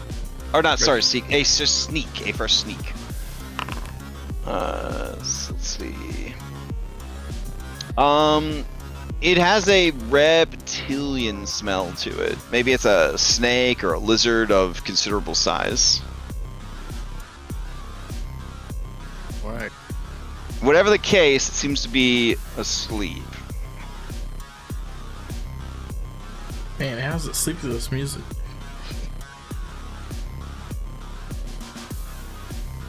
Well, guys, there's a really big reptile in there.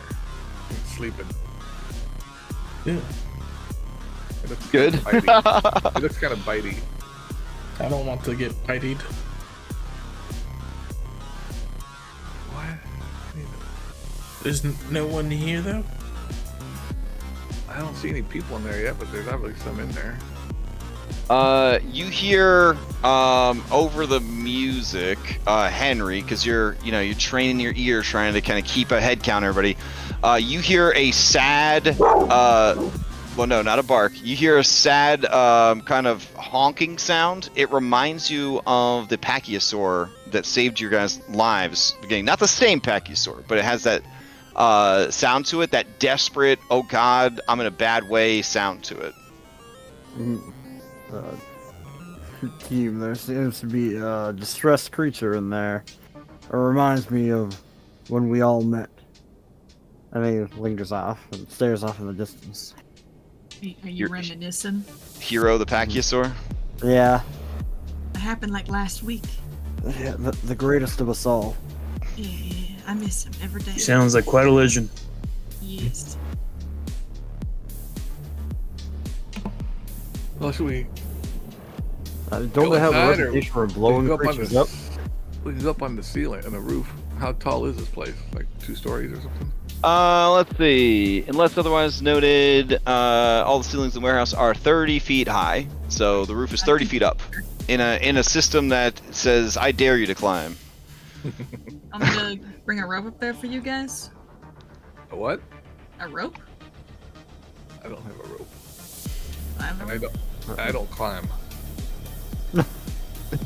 Keep in mind, in Pathfinder, you take half the distance fallen in damage. Oh, I have a rope. I can get up there and see if I can pull you guys up. You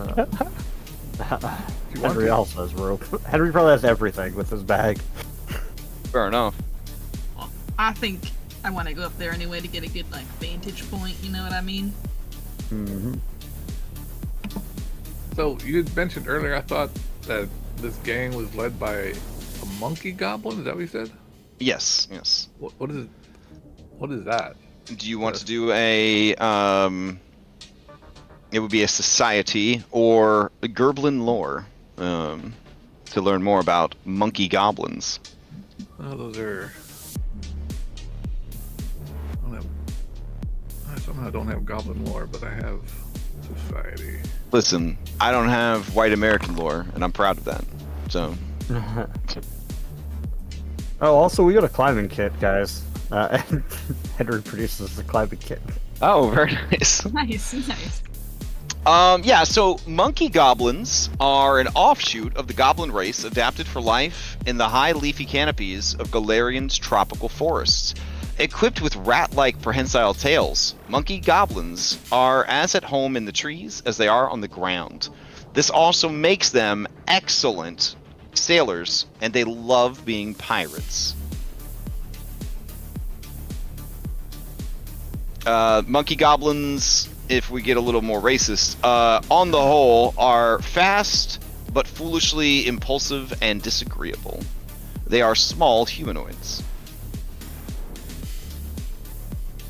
They are fearless and acrobatic.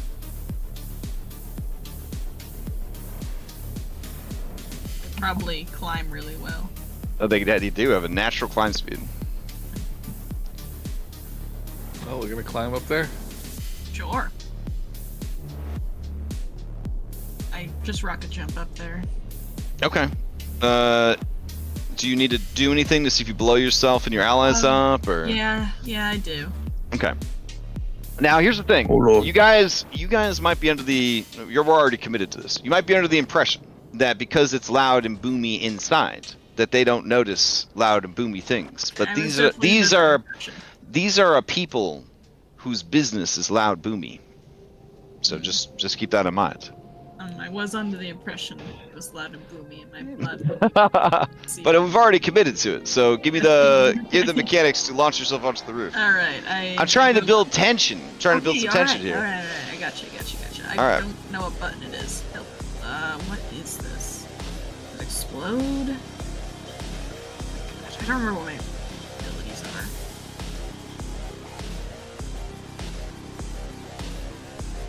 I feel like I'm losing my mind. There we go. I'm gonna use a hero point to reroll that. Okay. Okay, that's better. I do not blow myself up. Okay. But you still managed to rocket jump, yeah? Yes, I do manage to rocket jump. Okay. All right. In that case, you are now Theater of the Minding it, because this does not have levels enabled on this particular map. You are on the roof. You see narrow ventilation vent and 2 broken skylights. Ooh. Is there lights coming out of them? Yes, there's all sorts of rainbow lights. This actually might work. Hold on. Where are you at, Jericho? I'm gonna make you 30 feet high. Do you see the rooftop now that you're 30 feet up? I've always seen it. Okay, from the outside? Okay, hold on. I'm gonna move you here. What do you see? I see the roof. You don't see inside the building? I do not. Oh, okay, yeah. All right, so you can move around the roof. Oh, I do now. Oh, God. All right, so you would see this through the skylight. You would see this scene okay. below. Now they are just stuffing this dinosaur's cloaca full of bombs, and it is just it's letting out pitiful cries, and they are all jeering and cheering, and they're definitely all hopped up and excited about this. They are on a catwalk, and it looks like there is a drain in the floor for easier cleanup of blowing things up. It shakes its head and looks around, and with each of one of its honking cries, they let out chortles of laughter. You see, sitting on a throne is Glax Nixbrix, Gerblin, Monkey. Look at that motherfucker. It's got a fucking shoulder cannon. That dude looks red as hell. Yeah. He has a bullet for a tooth. That's cool. Bullet for a tooth. Okay. Anyways, he surveys his kingdom of destruction and prepares for the night's finale of explosive events. Looking around the room, you see one thug that looks like she's got her shit, or they've got their shit more together than everybody else. But yeah, they all have a lot of flashy style. They favor a lot of like neon, a lot of ninja masks. This dude's wearing a goblin skull over his own skull, and he's a goblin. They got just bombs everywhere. This kid just smoking. Look at that. That's not safe. Yeah, these people, they're crazy. They don't want to be in steampunk. They want to be in cyberpunk. Yeah, this gnome, she definitely likes making people feel uncomfortable about whether or not she's of legal age, even though she's 140 years old. She's one of those anime characters. These are some real villains.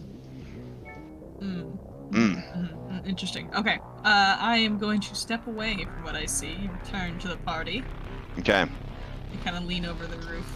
All right, I'll move you over there. Hey. You guys hear a loud detonation and the screaming death cry of a once noble beast that has been blown to smithereens.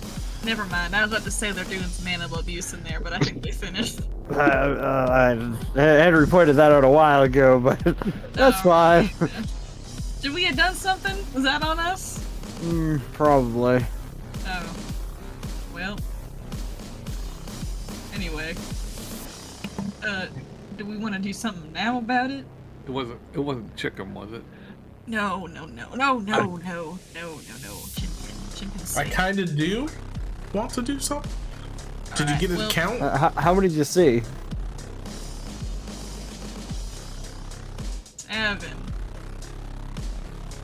That you could see.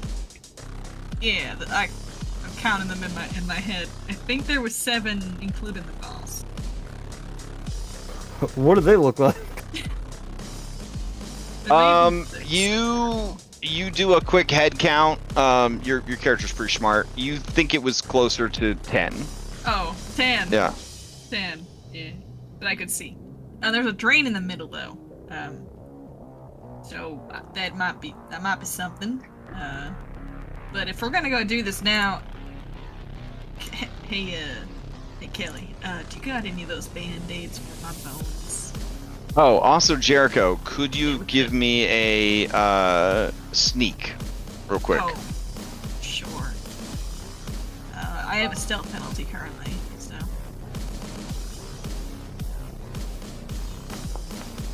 Awesome.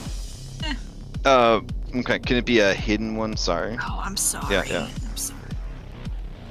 You gotta ask. I'm Hidden sorry. hidden sneak. Oh wait, I'll roll it from the toolbar. I think there is a macro for me to ask you for checks. I gotta look back into it. Okay. All right. So as you guys are chatting, explosions goes off. You're still chatting.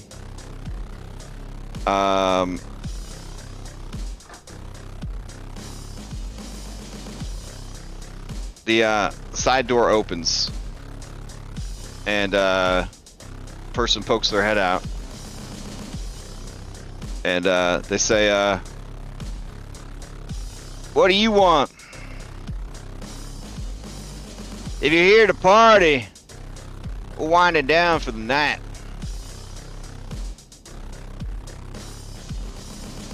Also, what's your friend doing up on the roof? They're a bit of a daredevil. We dared them to jump. Yeah. Right. It's a real dangerous side of town to be daring your friends to do stuff. That's the whole point of daring your friends to do stuff, I asked physically. Well, Grandpa, did you like what you saw? Well, I did. I'm Grandpa. What I saw, yeah. You're the most elderly gentleman of a daredevil I've ever seen.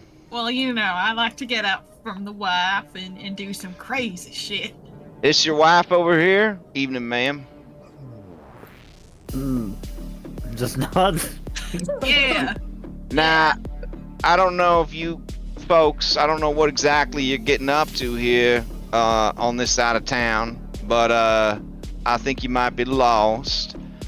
It's a good thing that our bloodlust has been stated for the evening, so I'm just gonna ask you all to head on out. Because I don't think you want to get involved in what we're delivering. Oh, well, maybe I do if it's something wild and crazy. Ah, yeah? Why don't you come on down, old man? I'll take you in. You can meet the boss. Look at the party. Oh. Sorry, Grom. Let me get your actual disguise. I want you to have your goblin representation. Hold on. Yeah, I saw that there's like an image thing. But it didn't Yeah, have like the sometimes they load. I don't know why it's been so weird in the Pathfinder one of loading them into the actors and not loading them into actors, but sometimes it takes, sometimes it doesn't. All right, she kind of walks back inside. I think we should go. Yeah, we should go. Not inside, but like go. Yeah, just go. Oh, you guys are leaving? There was a chance to take her out by herself, like one person at a time, and leave them out one individual. If you're leaving, just put yourself in the top left corner. If you're heading inside, I guess head inside. I have no idea what inside looks like because it's so dark out here. It is a rave, and there's a catwalk and everything, and a drain at the bottom. I don't know if we want to do this right now, though. I'll be honest, we might want to. Go where the I think party you better goes. come back later during the day when people might be sleeping. Ooh, we can Or get when a you can jump fucking on 'em. see, because I can't fucking see. Get Yeah, see? that's true. No, I can't see. Yeah, let's use Sorry. the roof. I just assume it's dark as heck out here. Yeah, it's a cloudy night and there's no moon, like barely any moon. So that's no. So Jericho, how you getting down without hurting yourself?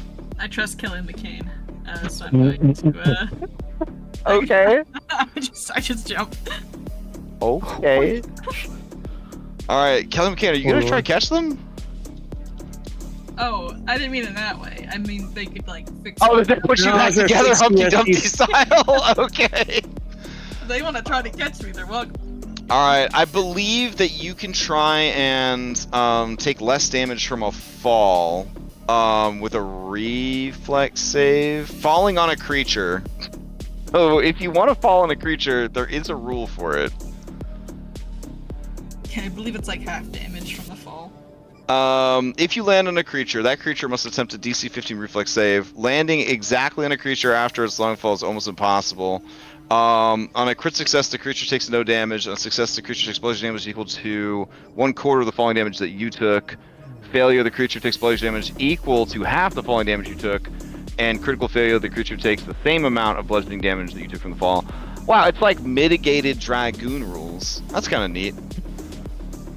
Alright. You don't have to catch me. I'll just crumple. Okay. I don't know the name of the ability to take less damage from a fall. It's like, I know it's based on acrobatics. I don't remember the name of it though. But you can essentially reduce the damage from a fall by 10 feet, I think. So we'll just say you take 10 points of damage. Sure. Alright. Alright, so you hop down off the wall, take 10 points of damage, and crumple to the ground. My femur. You hear the voice from the side say, "I thought they were coming in, boss. Hold on." And you hear bootsteps on stone tile coming back towards the door. Do you guys skedaddle? Do you jump them? What's the play, guys? He said if go down if we're going in, go. I can't see the map, so I don't know. Oh, exactly. okay. So if it sounds like you don't want in. Is that the thing? I don't want in. When in Okay. during the night, I can't see. All right. Okay, so when they come back out, still pretty high from tonight's festivities, you guys are long gone. You hear off in the distance, huh? I hope they get home all right. That's nice that he's thinking about it like that. They put a bunch of bombs in something's Yeah. butt and then blew it up. I don't know if we should be. Honestly, They're like an ogre. They got layers. They got layers. we gotta come back later when they're asleep, tie them all up, and stuff bombs up their butts. Oh my goodness. Oh my god. Become what you hate, I guess. All right. So you guys head home. That opal person, they seemed to, in the picture, they look like they were possibly alchemists. An alchemist, is that right? I mean, it's a whole gang of alchemists essentially. They love blowing shit up and building bombs and Is there any chance that I know anything about this Opal person? Oh, yeah, actually, that's a society or crime. Because they're a society person than a crime person. Okay. All right. Yeah, I got law lore, not crime lore. Yeah, you know Opal Burhan. Burhan? Help me out here, guys. What's Burhan? Burhan? Burhan, yeah. Okay. So Opal Burhan is a NPC bomber. Essentially, they are an alchemist who specializes in blowing things up and making fast explosives. They love alchemist fire.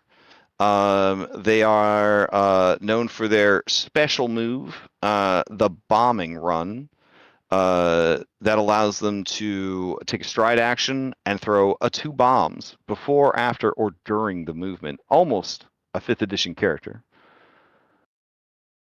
Also, they love taking fire damage, even though it's their weakness, because when they take fire damage, it activates one of their other signature moves, and that is called the Blaze of Glory. Where basically they have flash powder on their person, and their whole person like ignites, and it's very intimidating. I'm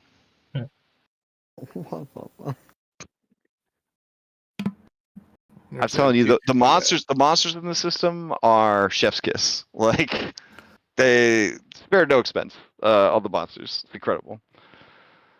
I want to learn that bombing run. That sounds cool. Yeah. Wouldn't we all?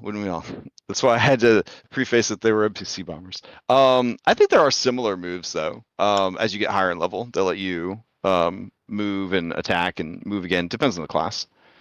So, what now, guys? Haley, I need you to put my bones back together, please. All right, time to play the medicine game. All right, so it is late at night, and you guys carry your tired bones back home. And then, do you get some sleep? Get some sleep. All right, Kelly, with your skills, we will assume that you are able to put those bones back together on Humpty Dumpty. We could just assume. Yeah. You don't have to murder them in the hotel room. It's okay. And then, I guess the sun will rise on the next day. All right. I'm the best worst medic there is. Kelly's trying to put a bone in my arm, and I'm like, Kelly, no, that goes over there. So you guys aren't magic dependent, which is good. But I will direct your attention to your sheets for the day. It looks like the 10th is an all right day for magic. There's a couple of bronze times and no surge times today. Tomorrow it's gonna be spicy AF. Yeah. I think if we're gonna go deal with those gangers, maybe we should do it today. All right. Tonight? Maybe. Yeah, I don't know when. We're still on the 9th, right? We're on the 10th now. We're on the 10th now. Yeah. Just because on the 11th we're gonna deal with a bunch of surges. I know we're not magic dependent, but our rats are. So. Is the 11th when the rodeo goes on? Oh no, the rodeo's today. Yeah, rodeo's today. Today at high noon. So you'd actually need to head on over to get registered before it gets too late in the day, if this is what you're intending to do. So I think the rodeo could be really fun, but also I don't think it's necessarily like, I don't know if it's like vital. Well, we're here to have fun, right? I mean, yeah, true. I mean, I'd like to do the rodeo. That sounds like Okay. I really wanted the rodeo too.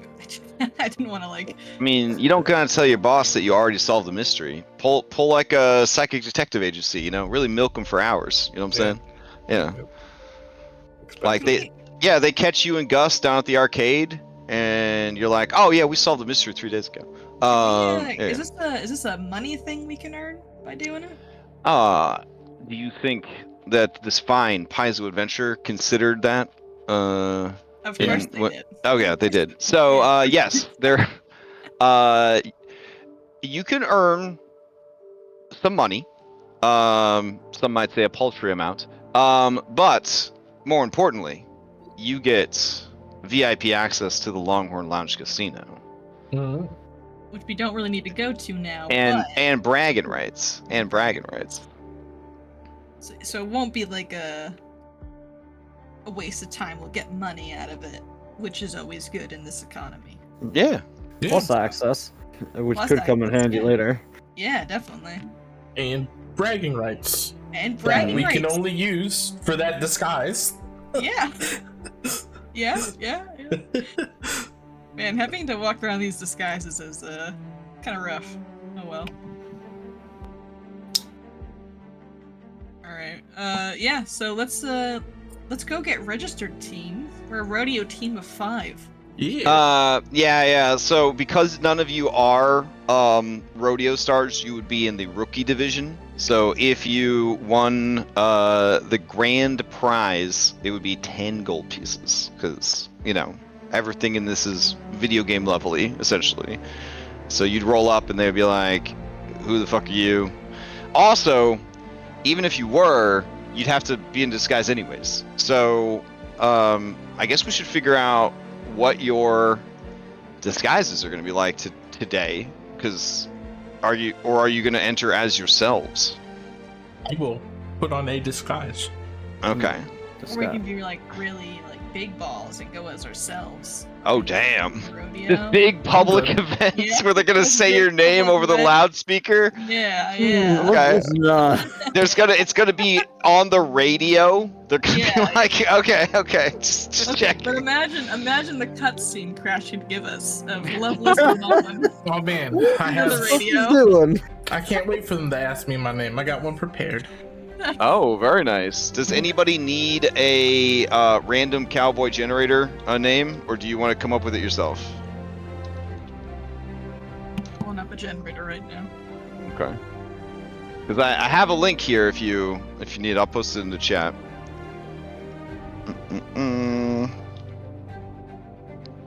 All right. Let's see.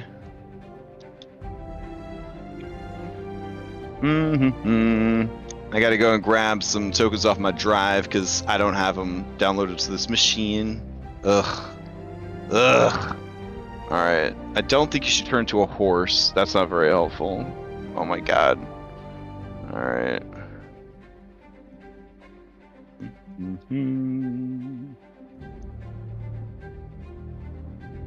I don't know if you got an actual horse around here. We probably look at you funny. So that is the other thing. You guys, I don't think, own a horse or a dinosaur. So the only event that you would be able to participate in is Barrel Guard, wherein a team of 5 has to protect barrels from a rampaging Triceratops. Events in the rookie division that you could do are... Let me check my document here. Hold on. Let's see.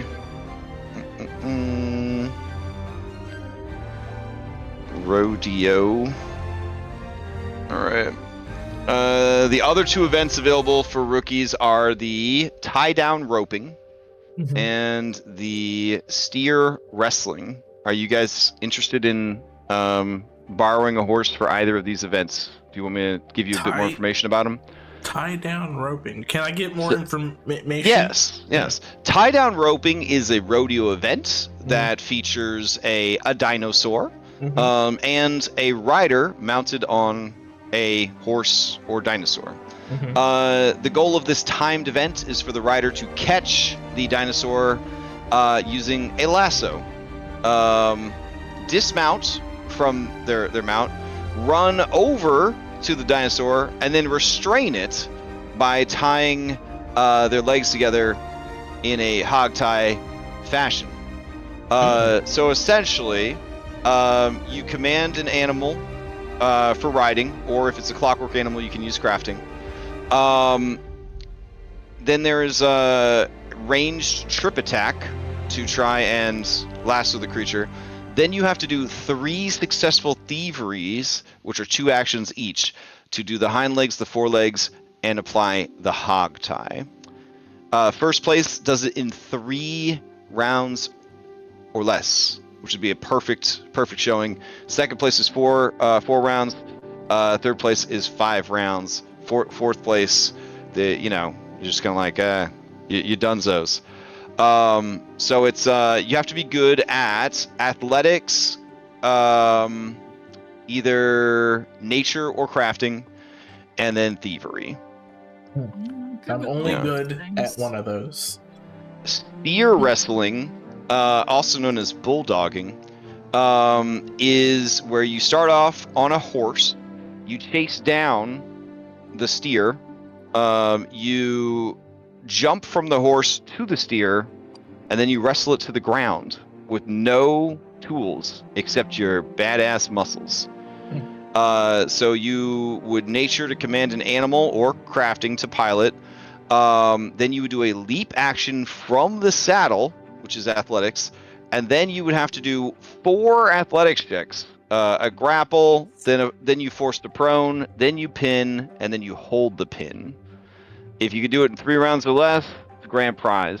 If you 4 rounds, second place. 5 rounds, third place. 4 rounds, they don't give a shit. So do you guys feel confident about either of those events, or do you just wanna sign up for the team-based Barrel Guard? I'll do Barrel Guard. I don't think I'm good at the other. Yeah, Barrel Guard sounds fun. I don't have any athletics, so I can't do the one. Steer wrestling sounds good for a Henry. It sounds like just all athletics except for one thing. Actually, I got a +2 at nature. I think the first one +8 athletics. really good for me, so I definitely want to do that. Look, here's what you do. You got your disguise on, right? Stuff Grom, right, inside of your clothing, so he's within your disguise, and let him be your hands for the thievery stuff. While you do the writing. I love cheating. I mean, it I'll might see work. if I can get a horse. I'll give it a shot. Why not? Okay. So just type into chat which of the 2 you want to do. You do need a team of 5 for the Barrel Guard, so I'm assuming you're all going to do Barrel Guard? Yes. Yeah. Okay, got What was it. the name of the first event you listed? It is called tie down roping. And that's one that, yeah, I'll try that one.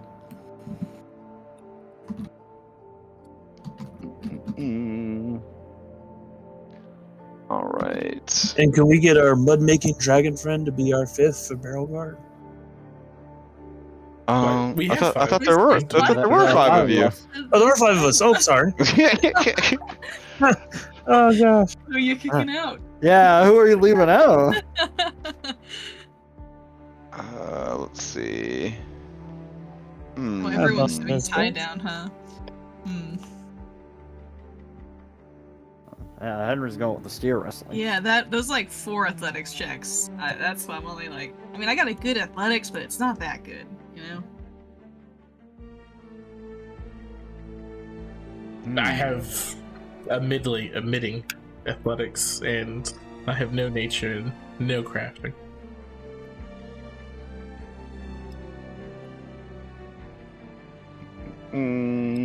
Wait, is the steer one for it needs the nature and the crafting?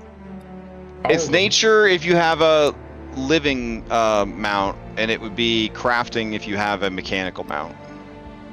Do we? They would have both available for you to use if you can't crap. afford your own. Because you're entering the novice division, and they're assuming that you're poor people that are just trying to, you're just trying to make some money. And since you're poor and inexperienced, you'll probably fuck up and die, and that'll be really entertaining for everyone else. Capitalism. It's the easiest campaign setting I've ever run. I'm like, what would happen in America? Like, oh, okay, cool. Go visit Texas, you know. All I lived there. We need. Yeah, I lived there for many years. All right, let's see. So today, Kelly, you are an illegal drow. Now, I guess they're just called a cavern elf now. Let's see. Today, you are. No. Oh no, I'm gonna build my infamy up. I'm going in. I'm going that way. Oh, you're going in that way? Okay. Yeah. Let's see. Jericho. Could Your new hat didn't load up. All right, hold on. Could I theoretically take off my wig and just like dress in different clothes as a disguise? Theoretically. Yeah, I guess. Do you want to be a skeleton wearing a different wig than you normally wear? Yeah. You know, I don't know if I have a In closet different of wigs clothes? at my disposal. Yeah. It's Yeah. Stain your bones.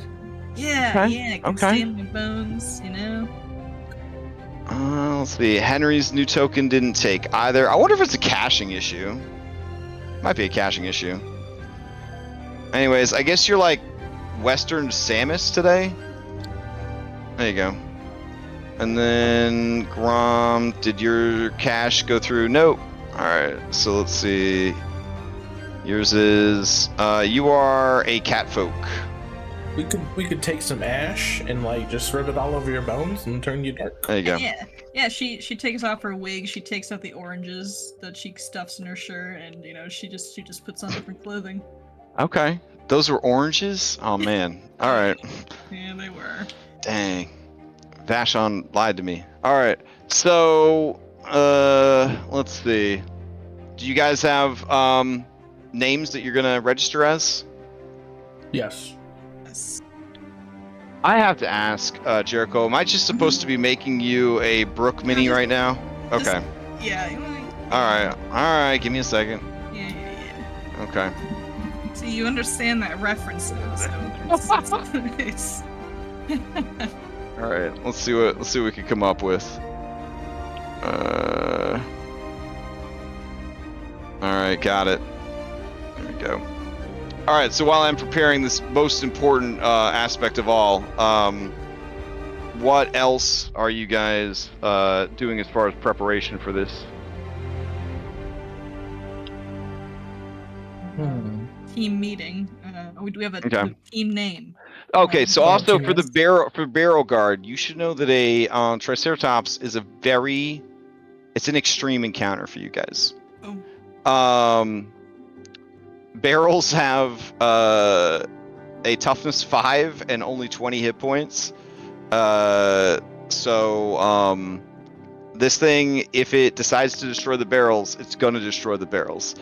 So you may want to do some knowledge checks, or some recall knowledge checks on Triceratops to know what you're up against in the in barrel guard. Allegedly, it's been trained to deal non-lethal damage. Allegedly, this is allegedly, but you are signing a waiver before the event.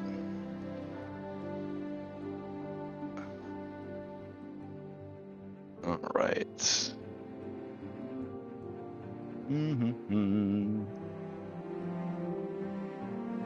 Recall. Man, no. Brooke is such a tall character. Yeah, he's 7 feet tall. His design is very tall. It's also how tall Jericho is, because I think Brooke is neat. Canonically, he's 7 feet tall. That makes sense. Yeah. Okay.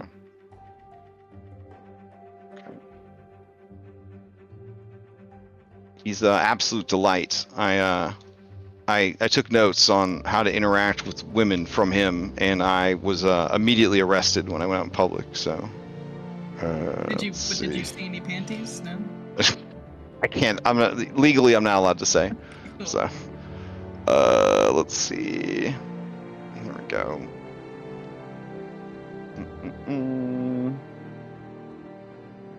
Where did it save it at? So do we need a team name for the barrel competition? I would assume so. All right. What's our Team Super Mega name? Awesome. Maybe we could go out Good and one. find our old friend Clutch and ask him about Triceratops. How strange! Yet another opportunity for a dinosaur rancher to shine. Let's see. Okay, here we go. Here's your disguise. Does anyone actually own a disguise kit? Because this would definitely require a disguise kit. Otherwise, a discerning skeleton enthusiast would probably still recognize Jericho under the afro wig. All right, and let me see what you know about Triceratops. I thought Jet had some disguise kit stuff. I might, but I think I put it in maybe the bag. I don't see this guy's kit in this bag. Yeah, I thought I did, I but see goblin mask. Oh wow! Does anybody have dinosaur lore or anything? No, doesn't look like it. I mean, we can buy one. Yeah, none of you, as embarrassing as this sounds, none of you know anything about Triceratops other than they look like this. Why would I be Did I make embarrassed? I don't do that. I wouldn't be embarrassed. Did I make a recall knowledge check for that? I can't remember. You did. I did? Okay, cool. You know exactly what you're about to say. Describe that picture to the others. Yeah, it's a, so you know how a hippo looks like, right? Yeah. Imagine a hippo, but it's got like the tusks on the outside instead of the inside. Okay. I'm now imagining where the tusks would be, but instead of the tusks being inside the mouth, they are now on the cheeks. Yeah, it's like on the cheeks, and then there's some on the forehead as well. All right. So Yeah, when they mention a hippopotamus, I would need a recall knowledge to see if you guys know what a hippopotamus All right, is. yeah. Coming up. Okay. Yeah, you're nodding along because you have no idea what a hippopotamus is. Okay. I just know what all goblins know, and that's don't stand in front of the Triceratops. Okay, that's good advice. I think that's pretty good advice. All right. Didn't we hear that Henry's brother's head got stepped on by a Triceratops? That's what it looked like. Yeah, it looked like his head had been stepped on by a Triceratops. What if, Henry? What if the Triceratops you face today is the one that murdered your brother? Well, he's ready. No, probably die horribly, but he's ready.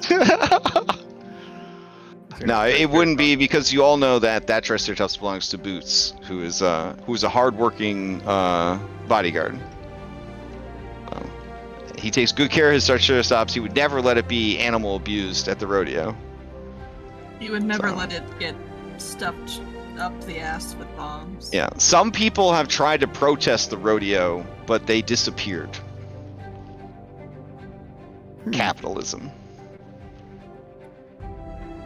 All right, if you guys are ready, I'll take you over to the rodeo, and you guys can introduce yourselves to the crowd. We didn't get a team name. You gotta come up with it quick. Oh yeah, all right. Give me that team name.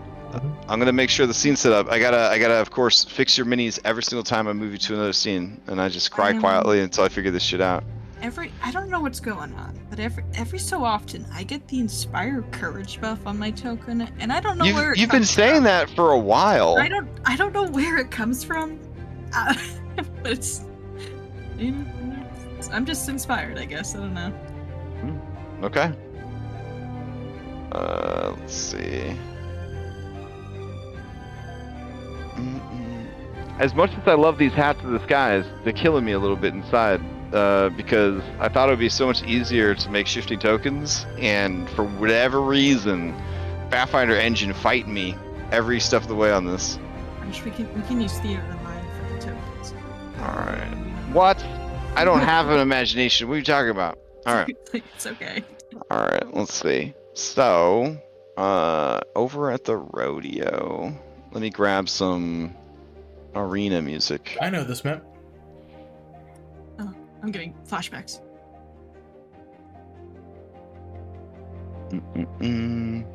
Flashbacks? Have you been in this arena before also? It's a popular arena. It is a very popular arena. Okay. If it ain't broke, don't fix it. That's how I feel about this stuff. Alright. Oh man, this is pretty intense for rodeo. I'm sure it'll be fine. Okay. So the announcer, he says, it's a beautiful afternoon in Alkenstar. Out here at the Ridgeback Rodeo Arena. It's amateur hour. And there's like a soft golf clap. And he says, we got 5 new rookies to the scene. Ain't never even seen a horse before, one of them said. There's a chuckle through the crowd. Now, 3 events in the rookie division. We're all excited to see how they perform out here today. Let's see. Up first, we're gonna have the and then he kind of trails off as he double checks his notes here. Ah, right. Up first, we're gonna have the tie-down roping. Okay. Competitors for the tie-down roping, please step forward. Okay, so if you tie down roping, head to right here. Okay. So who's gonna be up first? Oh man, everybody except Henry's doing this one. Okay. Grom, do you want a clockwork horse or you want a dinosaur? Clockwork. Okay. All right. Okay. Yeehaw. Okay. Okay. Kelly, you want a clockwork horse or a dinosaur? Dino. Dino. Okay.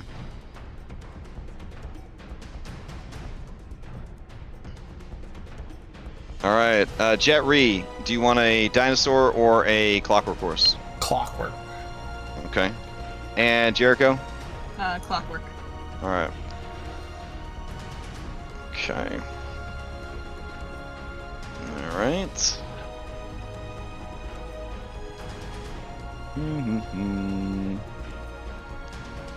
Let's see. Go here.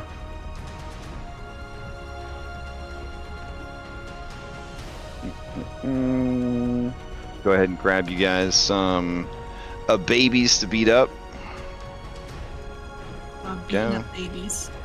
Beating up babies. Babies! Alright, so they march out these frightened packy calves. They're kind of herded to the center of the arena. People delight in their frightened movements and scared, shiny eyes. Capitalism. Alright, I'll roll each of you into initiative. And before we start, each of you will have to introduce yourself to the crowd. Alright, so what are we dealing with here?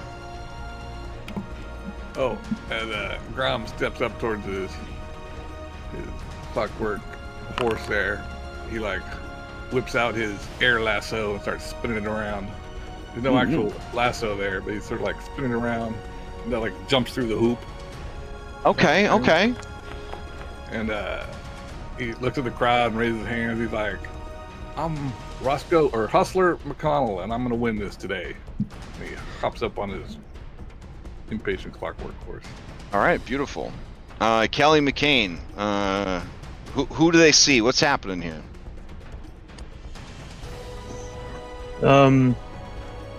Just gonna say, try to sound not as rough.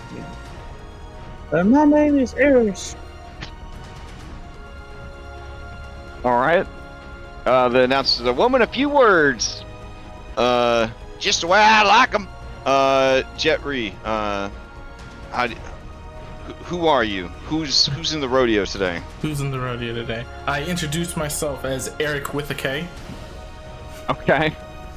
All right, and I also like, you know, I'm trying to perform some street magic while I'm you know, saying my name. Yeah, and then it turns into me giving a finger to everybody. All right. The announcer says, Eric with the case. That from the North Valley Wiki case? Yes. I know your mom. all right, Jericho Darling. Who's competing? What do they see? Well, they see riding out on a steel pony. He's a skeleton man, and he will wave to the crowd, and he introduces himself as Ace Van Tibia, and he takes off his leg and holds up his tibia bone and waves it at the crowd. Oh man. All right. There is a murmur of delight, but also of kind of gasps of disbelief, because you know those neighbors to the south, they're dangerous. They're dangerous. I tip my hat to the ladies in the front row. All right. One of them shows you the middle finger. So. I take it and hold it close to my chest. All right. The announcer says, "All right, you were all coached on the rules. Go ahead and get yourselves ready. When you hear that gunshot go off, it's a race to the finish line. Whoever manages to tie down their calf first is going to be the big shot winner, taking home 10 gold pieces."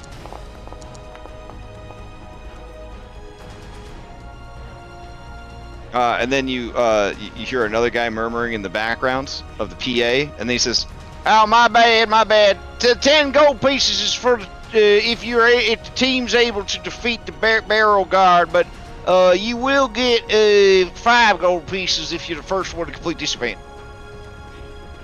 You hear some murmuring. Says, "Yeah, that'll do. That'll do." They're All right. professional here, it seems. well, the really good announcer's on lunch right now. Oh, yeah, I got Yeah, you. he's got to keep his voice good for the actual rodeo stars. So, okay. All right, we're gonna begin the encounter. Let's see. This imposing packy calf is going to try and intimidate approachable Mega Raptor by letting out a honking cry in beast speech. Here we go. I've been informed this is called Demoralize. Here we go. The Velociraptor don't give a shit about that. It is now going to hide behind this one. That's its turn. Jetri, you're up. Alright, I guess I will try to command this thing to move. Okay. So give me a crafting for your pilot check. Unless pilot is listed on your dashboard, then give me a piloting check. It doesn't look like they put piloting on there, so... I wouldn't even know what that is, and I don't expect this thing to move at all. Alright. Oh, well... Okay, yeah, with a 9, you kind of pull on some cables, you turn the key back over, the engine makes a turning over sound. Jericho, you know that isn't good. You hear some grinding gears. Steam comes out of its exhaust port and its nostrils. Alright, you have more Pac-Mans, you got 2 more Pac-Mans. I keep trying to turn this machine on. Go. Okay. Go. Let me check the piloting check here. Hold on.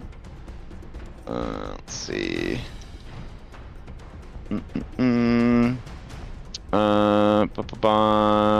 Okay. Vehicles. Movement, heading, propulsion, clockwork.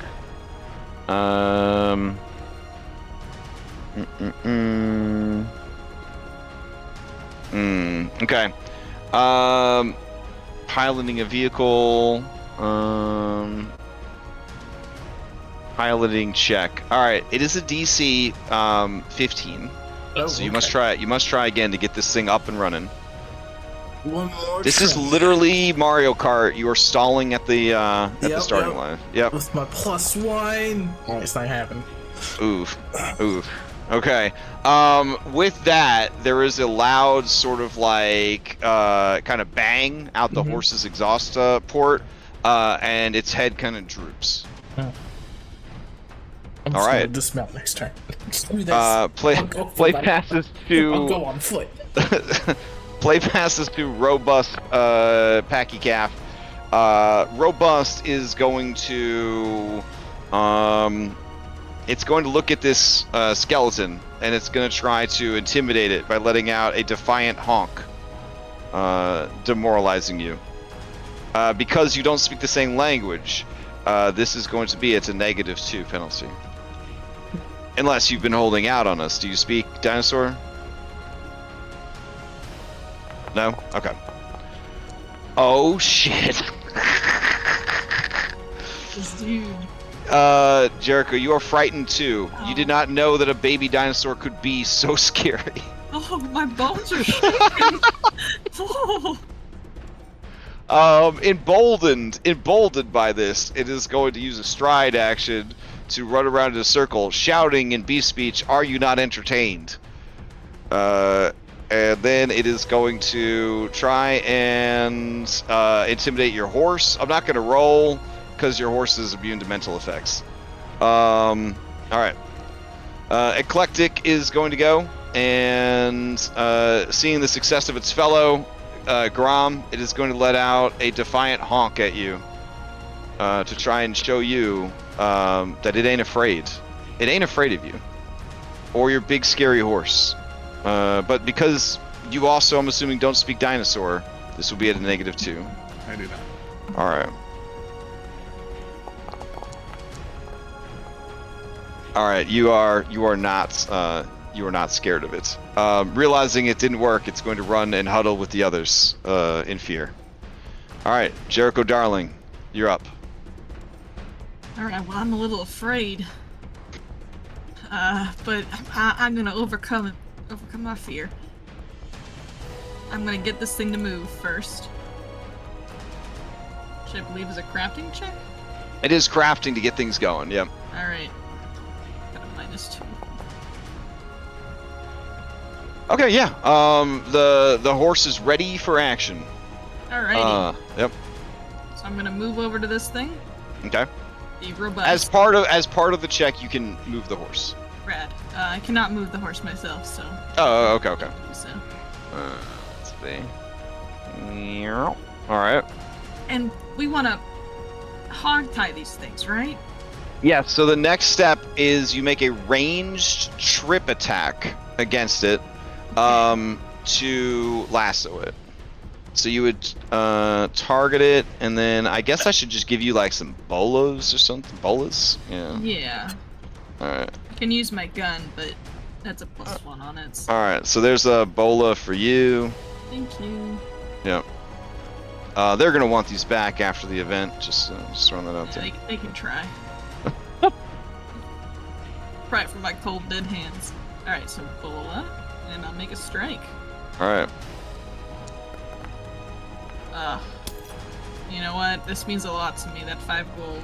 Okay. I'm gonna reuse a real hero point and roll that. Okay. My last hero point before we fight the Triceratops. All right. So as you try to lasso it, because you missed and didn't critically miss, you just kind of you would need to spend an action to prepare the lasso for the next toss. Okay. Well, that can be my third action then. I will prepare the action, the lasso for the next toss. All right, Kelly, to you. All right. So I guess we are trying to get up there to get to it. Yeah, you'll need to target the raptor and give me a command animal on it. Gotcha. Okay.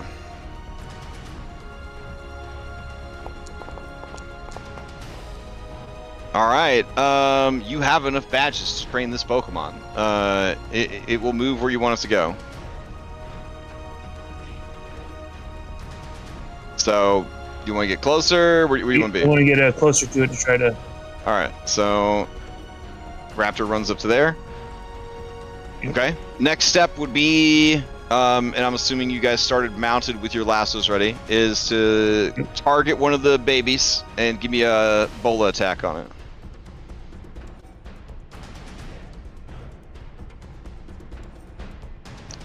Which you could also just do I believe since it's a trip weapon, you could just do an athletics check at range. So.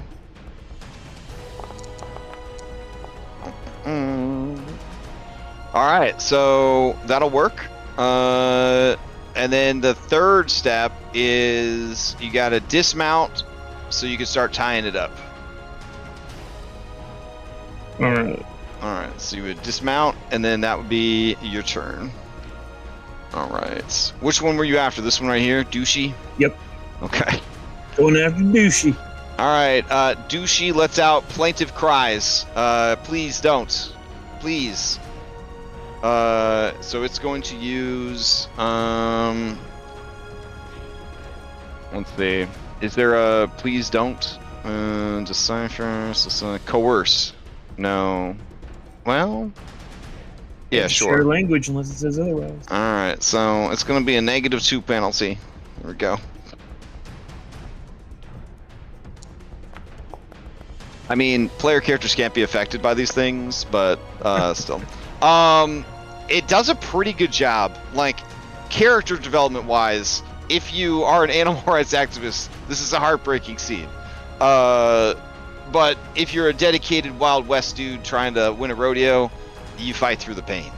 You think about the delicious Pachysaurus steak you had for breakfast with a side of Pachysaurus eggs, and you shoulder on. Grom, to you. Yes, Grom tries to start his engine here. All right. Oh yeah, no problem. Yeah, it roars to life. All right, yeah. I don't think I can move my guy. I know, just move you and it'll move with you. He's moving up there. All right. He'll target the eclectic Okay. Pachysaurus. Did you say we start with the?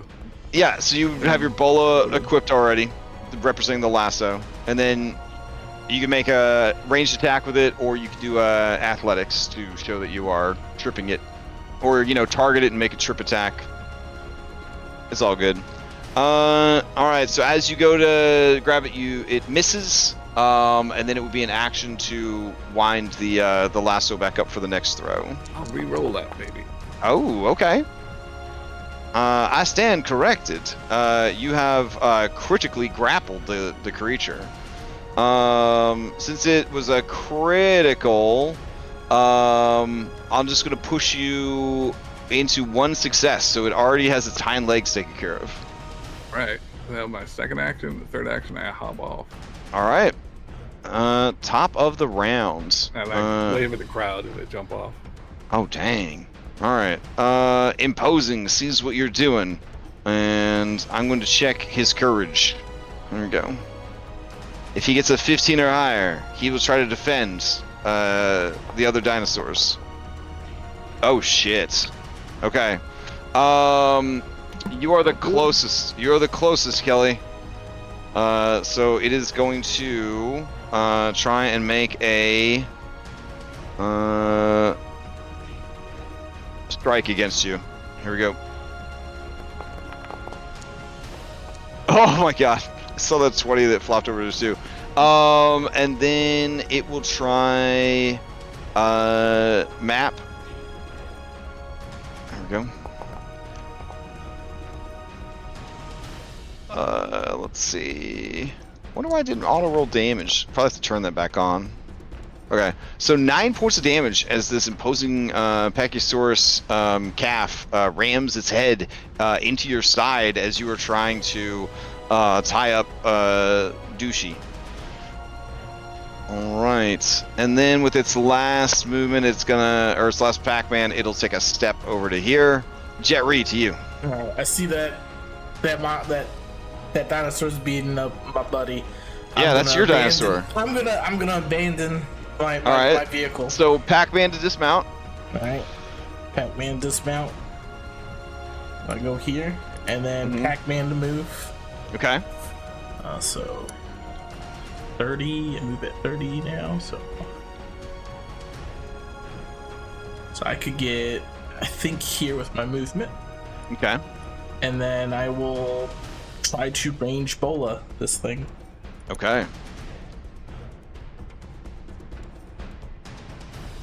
Target you. Yeah.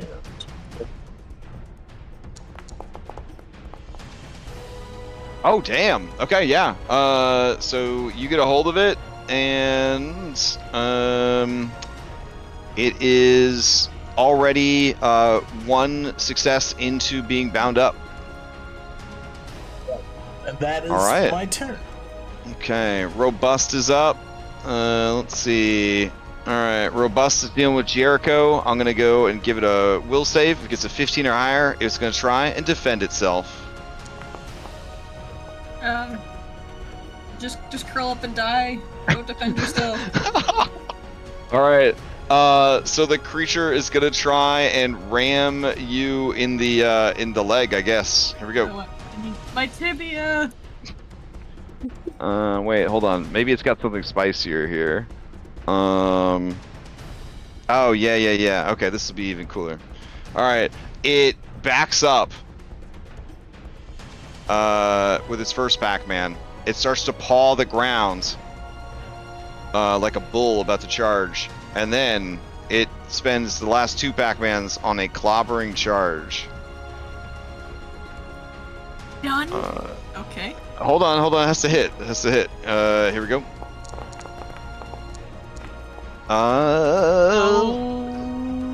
I'm off guard currently.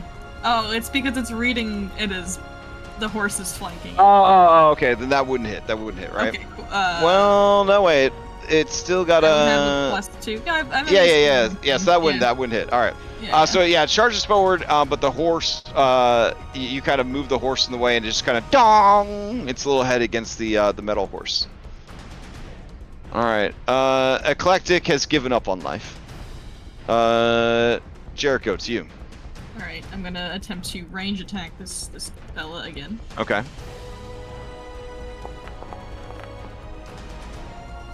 Yeah, that will succeed. Right, so that's one success, right? Mm-hmm. Do I have to take an action now to basically reload the lasso, or do I have to get? No. Now the lasso's on him, you gotta dismount so you can start thievery check tying him up. All right, I dismount with my second action. Okay. And then because these thievery checks are 2 actions apiece, you can start it this round and finish it next round. Okay. Yeah. So go ahead and give me a thievery. DC is 15. Sure. Okay, yeah. If I do it now and finish next round, I can do it again if I fail. Correct. Okay. I gotcha. Thievery check. Where is that?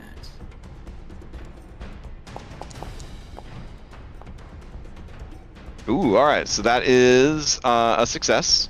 All right. I will do that. All right. So I'll put a little orange dot on him. There we go.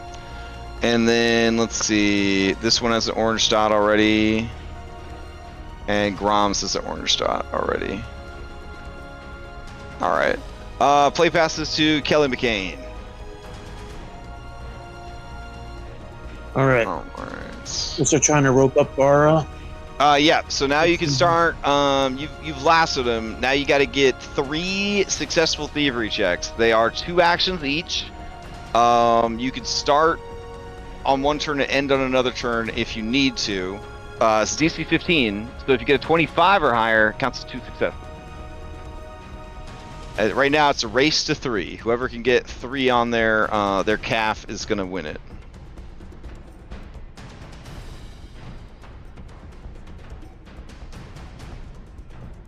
So it would just be a public thievery. Oof. All right. So that is not I'm gonna use. Oh, yeah. I mean, we are at time, so you might as well, yeah. Yep. I'll use Oh, it's not showing up. I don't know why. Okay, just re-roll it and then manually delete it.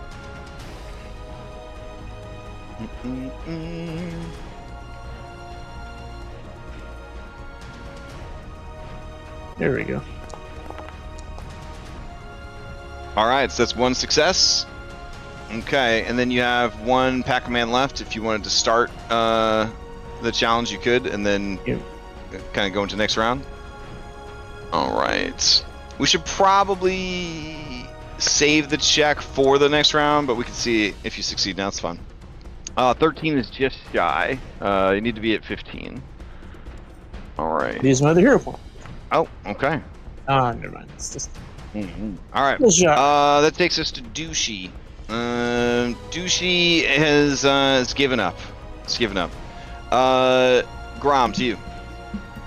All right, Grom. If you can get 2 successes this round, you got it. 23 is awfully close to a 25, so it's gonna be 1 success. You could start it. Okay, you're gonna re-roll it. Go for it. All right.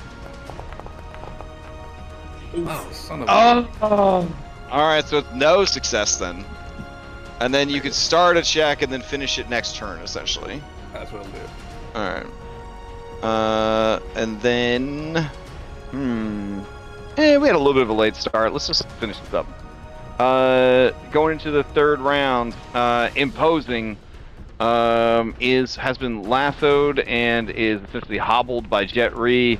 It's just gonna lay down and give up on life. Jet Ree, you're up. One Pac-Man to move up to it. Okay. Then Pac-Man to do just. It's two Pac-Mans for a thievery. Yeah. If you can critically succeed, you'll win the contest. All right, thievery. 2 for Thievery. 15 for success. 25 to instant win. I win instant win. Oh shit! All right. So that'll do it. So we have a first place winner right here. Let's see who will come in second place. That would be all your action economy. Yeah, that would be my action economy. They've all kind of given up on life, I think, right? Yeah, pretty much. Let's see. Is Robust? Yeah.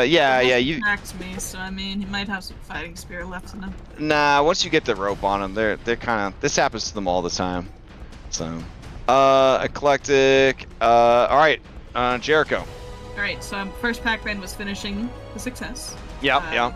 My next 2 Pac-Mans are going to be making a thievery check. All right, so if you crit this, then you get second place.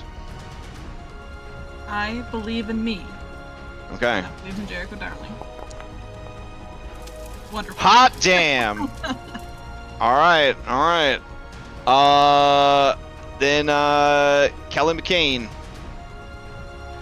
All right, so your first Pac-Man was spent finishing the check from last round. So you get 1 attempt here. If you critically succeed, you claim 3rd place, and that's the end of the event.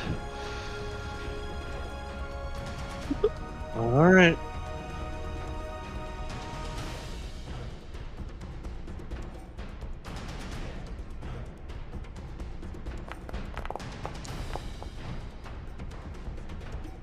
All right, so it's 1 success. That brings it to 2 on this guy. Yeah. And then play passes to Grom. Yeah. All right. So do you also you have 1 on there, right? You still have to get 2. Yeah. All right. I started my. So you started, so you get to make a check to do it right now. Oh. And there it goes. All right. So as everything settles down, the announcer hops onto the PA. And here, I'll turn the tense ass music down. There we go. The announcer hops onto the thing, and he says, "Wow, that was a rousing round of tie down if I ever saw one. Judges have debilitated and palavered about the outcome of this event. There is some there's a bit of an uproar I know some of you were excited about the With the K boy coming in there strong, but if you recall, this man stalled out his steed. Dismounting without approaching via mount or vehicle is a disqualification. First place in the event goes to this bone fella over here. I demand a recount. Ace Van Tibia. Ace Van Tibia. There's mixed applause.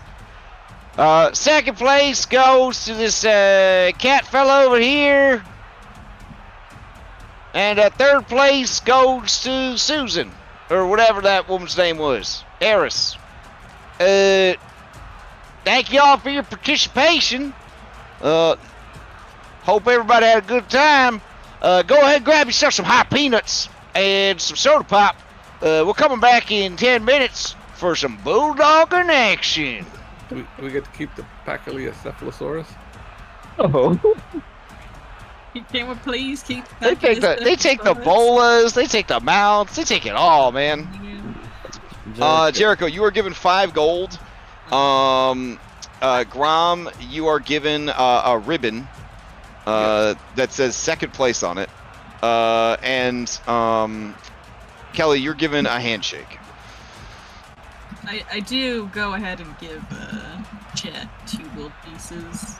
Oh, thank you. A little I bad. mainly did it just because like this one was like hitting Kelly, so I didn't want it to keep hitting Kelly. Listen, the fans know. The fans know. The judges have to do their jobs, though. You know, there's a lot of money that changes hands here in this, this gambling society. So, Grom runs his clockwork horse around the arena, standing on its back in a very acrobatic manner. oh, all right. There's a lot cheering for that showboating. I whisper this one. I hate you. It says nothing because you broke it. I hate you. All right.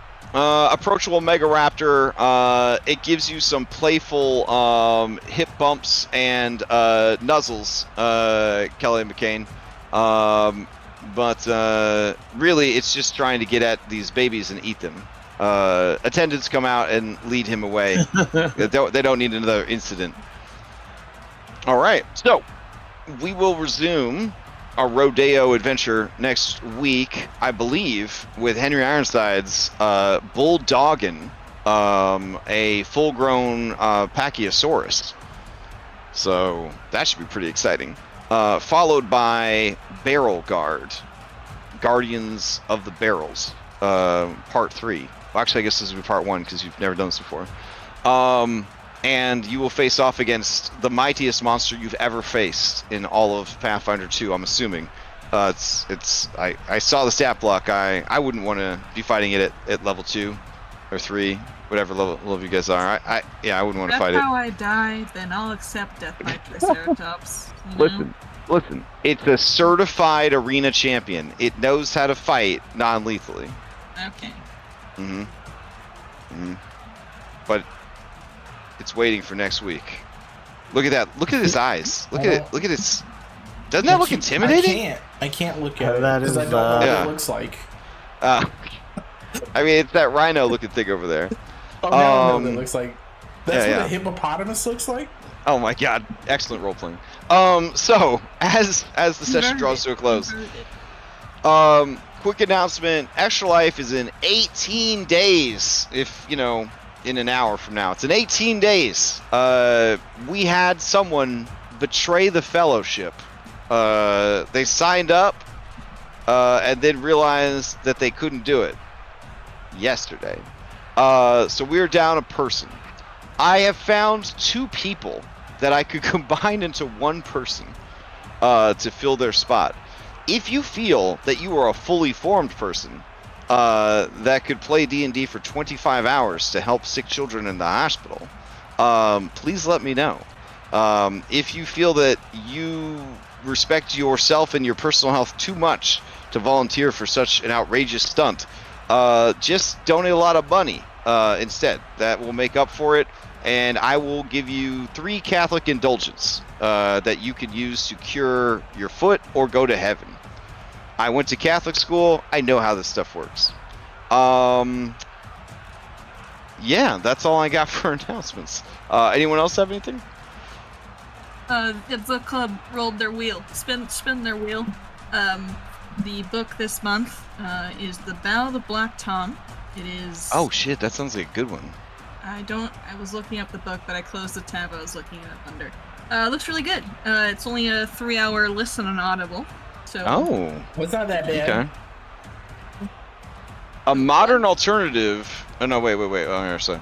In his fantasy horror novella, The Ballad of Black Tom, Victor LaValle reworks H.P. Lovecraft's story, The Horror at Red Hook, to explore horror tropes from the perspective of an African-American protagonist living in a racist world. Oof. Thank goodness that's not real life. The novella won the Nebula Award, the Hugo Award, and the World Fantasy Award, among others. Oh, man. Yeah, I'll listen for that. Yeah, that sounds good. So I mean, I'm in depth with it. Yeah. All right, that sounds very exciting. I love modern retellings of H.P. Lovecraft. It's good stuff. Okay, any other announcements before we adjourn? No? Nope. Okay. Well, I hope everybody has a safe and healthy week. Happy that we had a Pathfinder session where nobody was dying or making death saves. It felt pretty good. I feel like the scrapyards a million years ago. Feel like we're only going up from here, guys. It's just all, yep.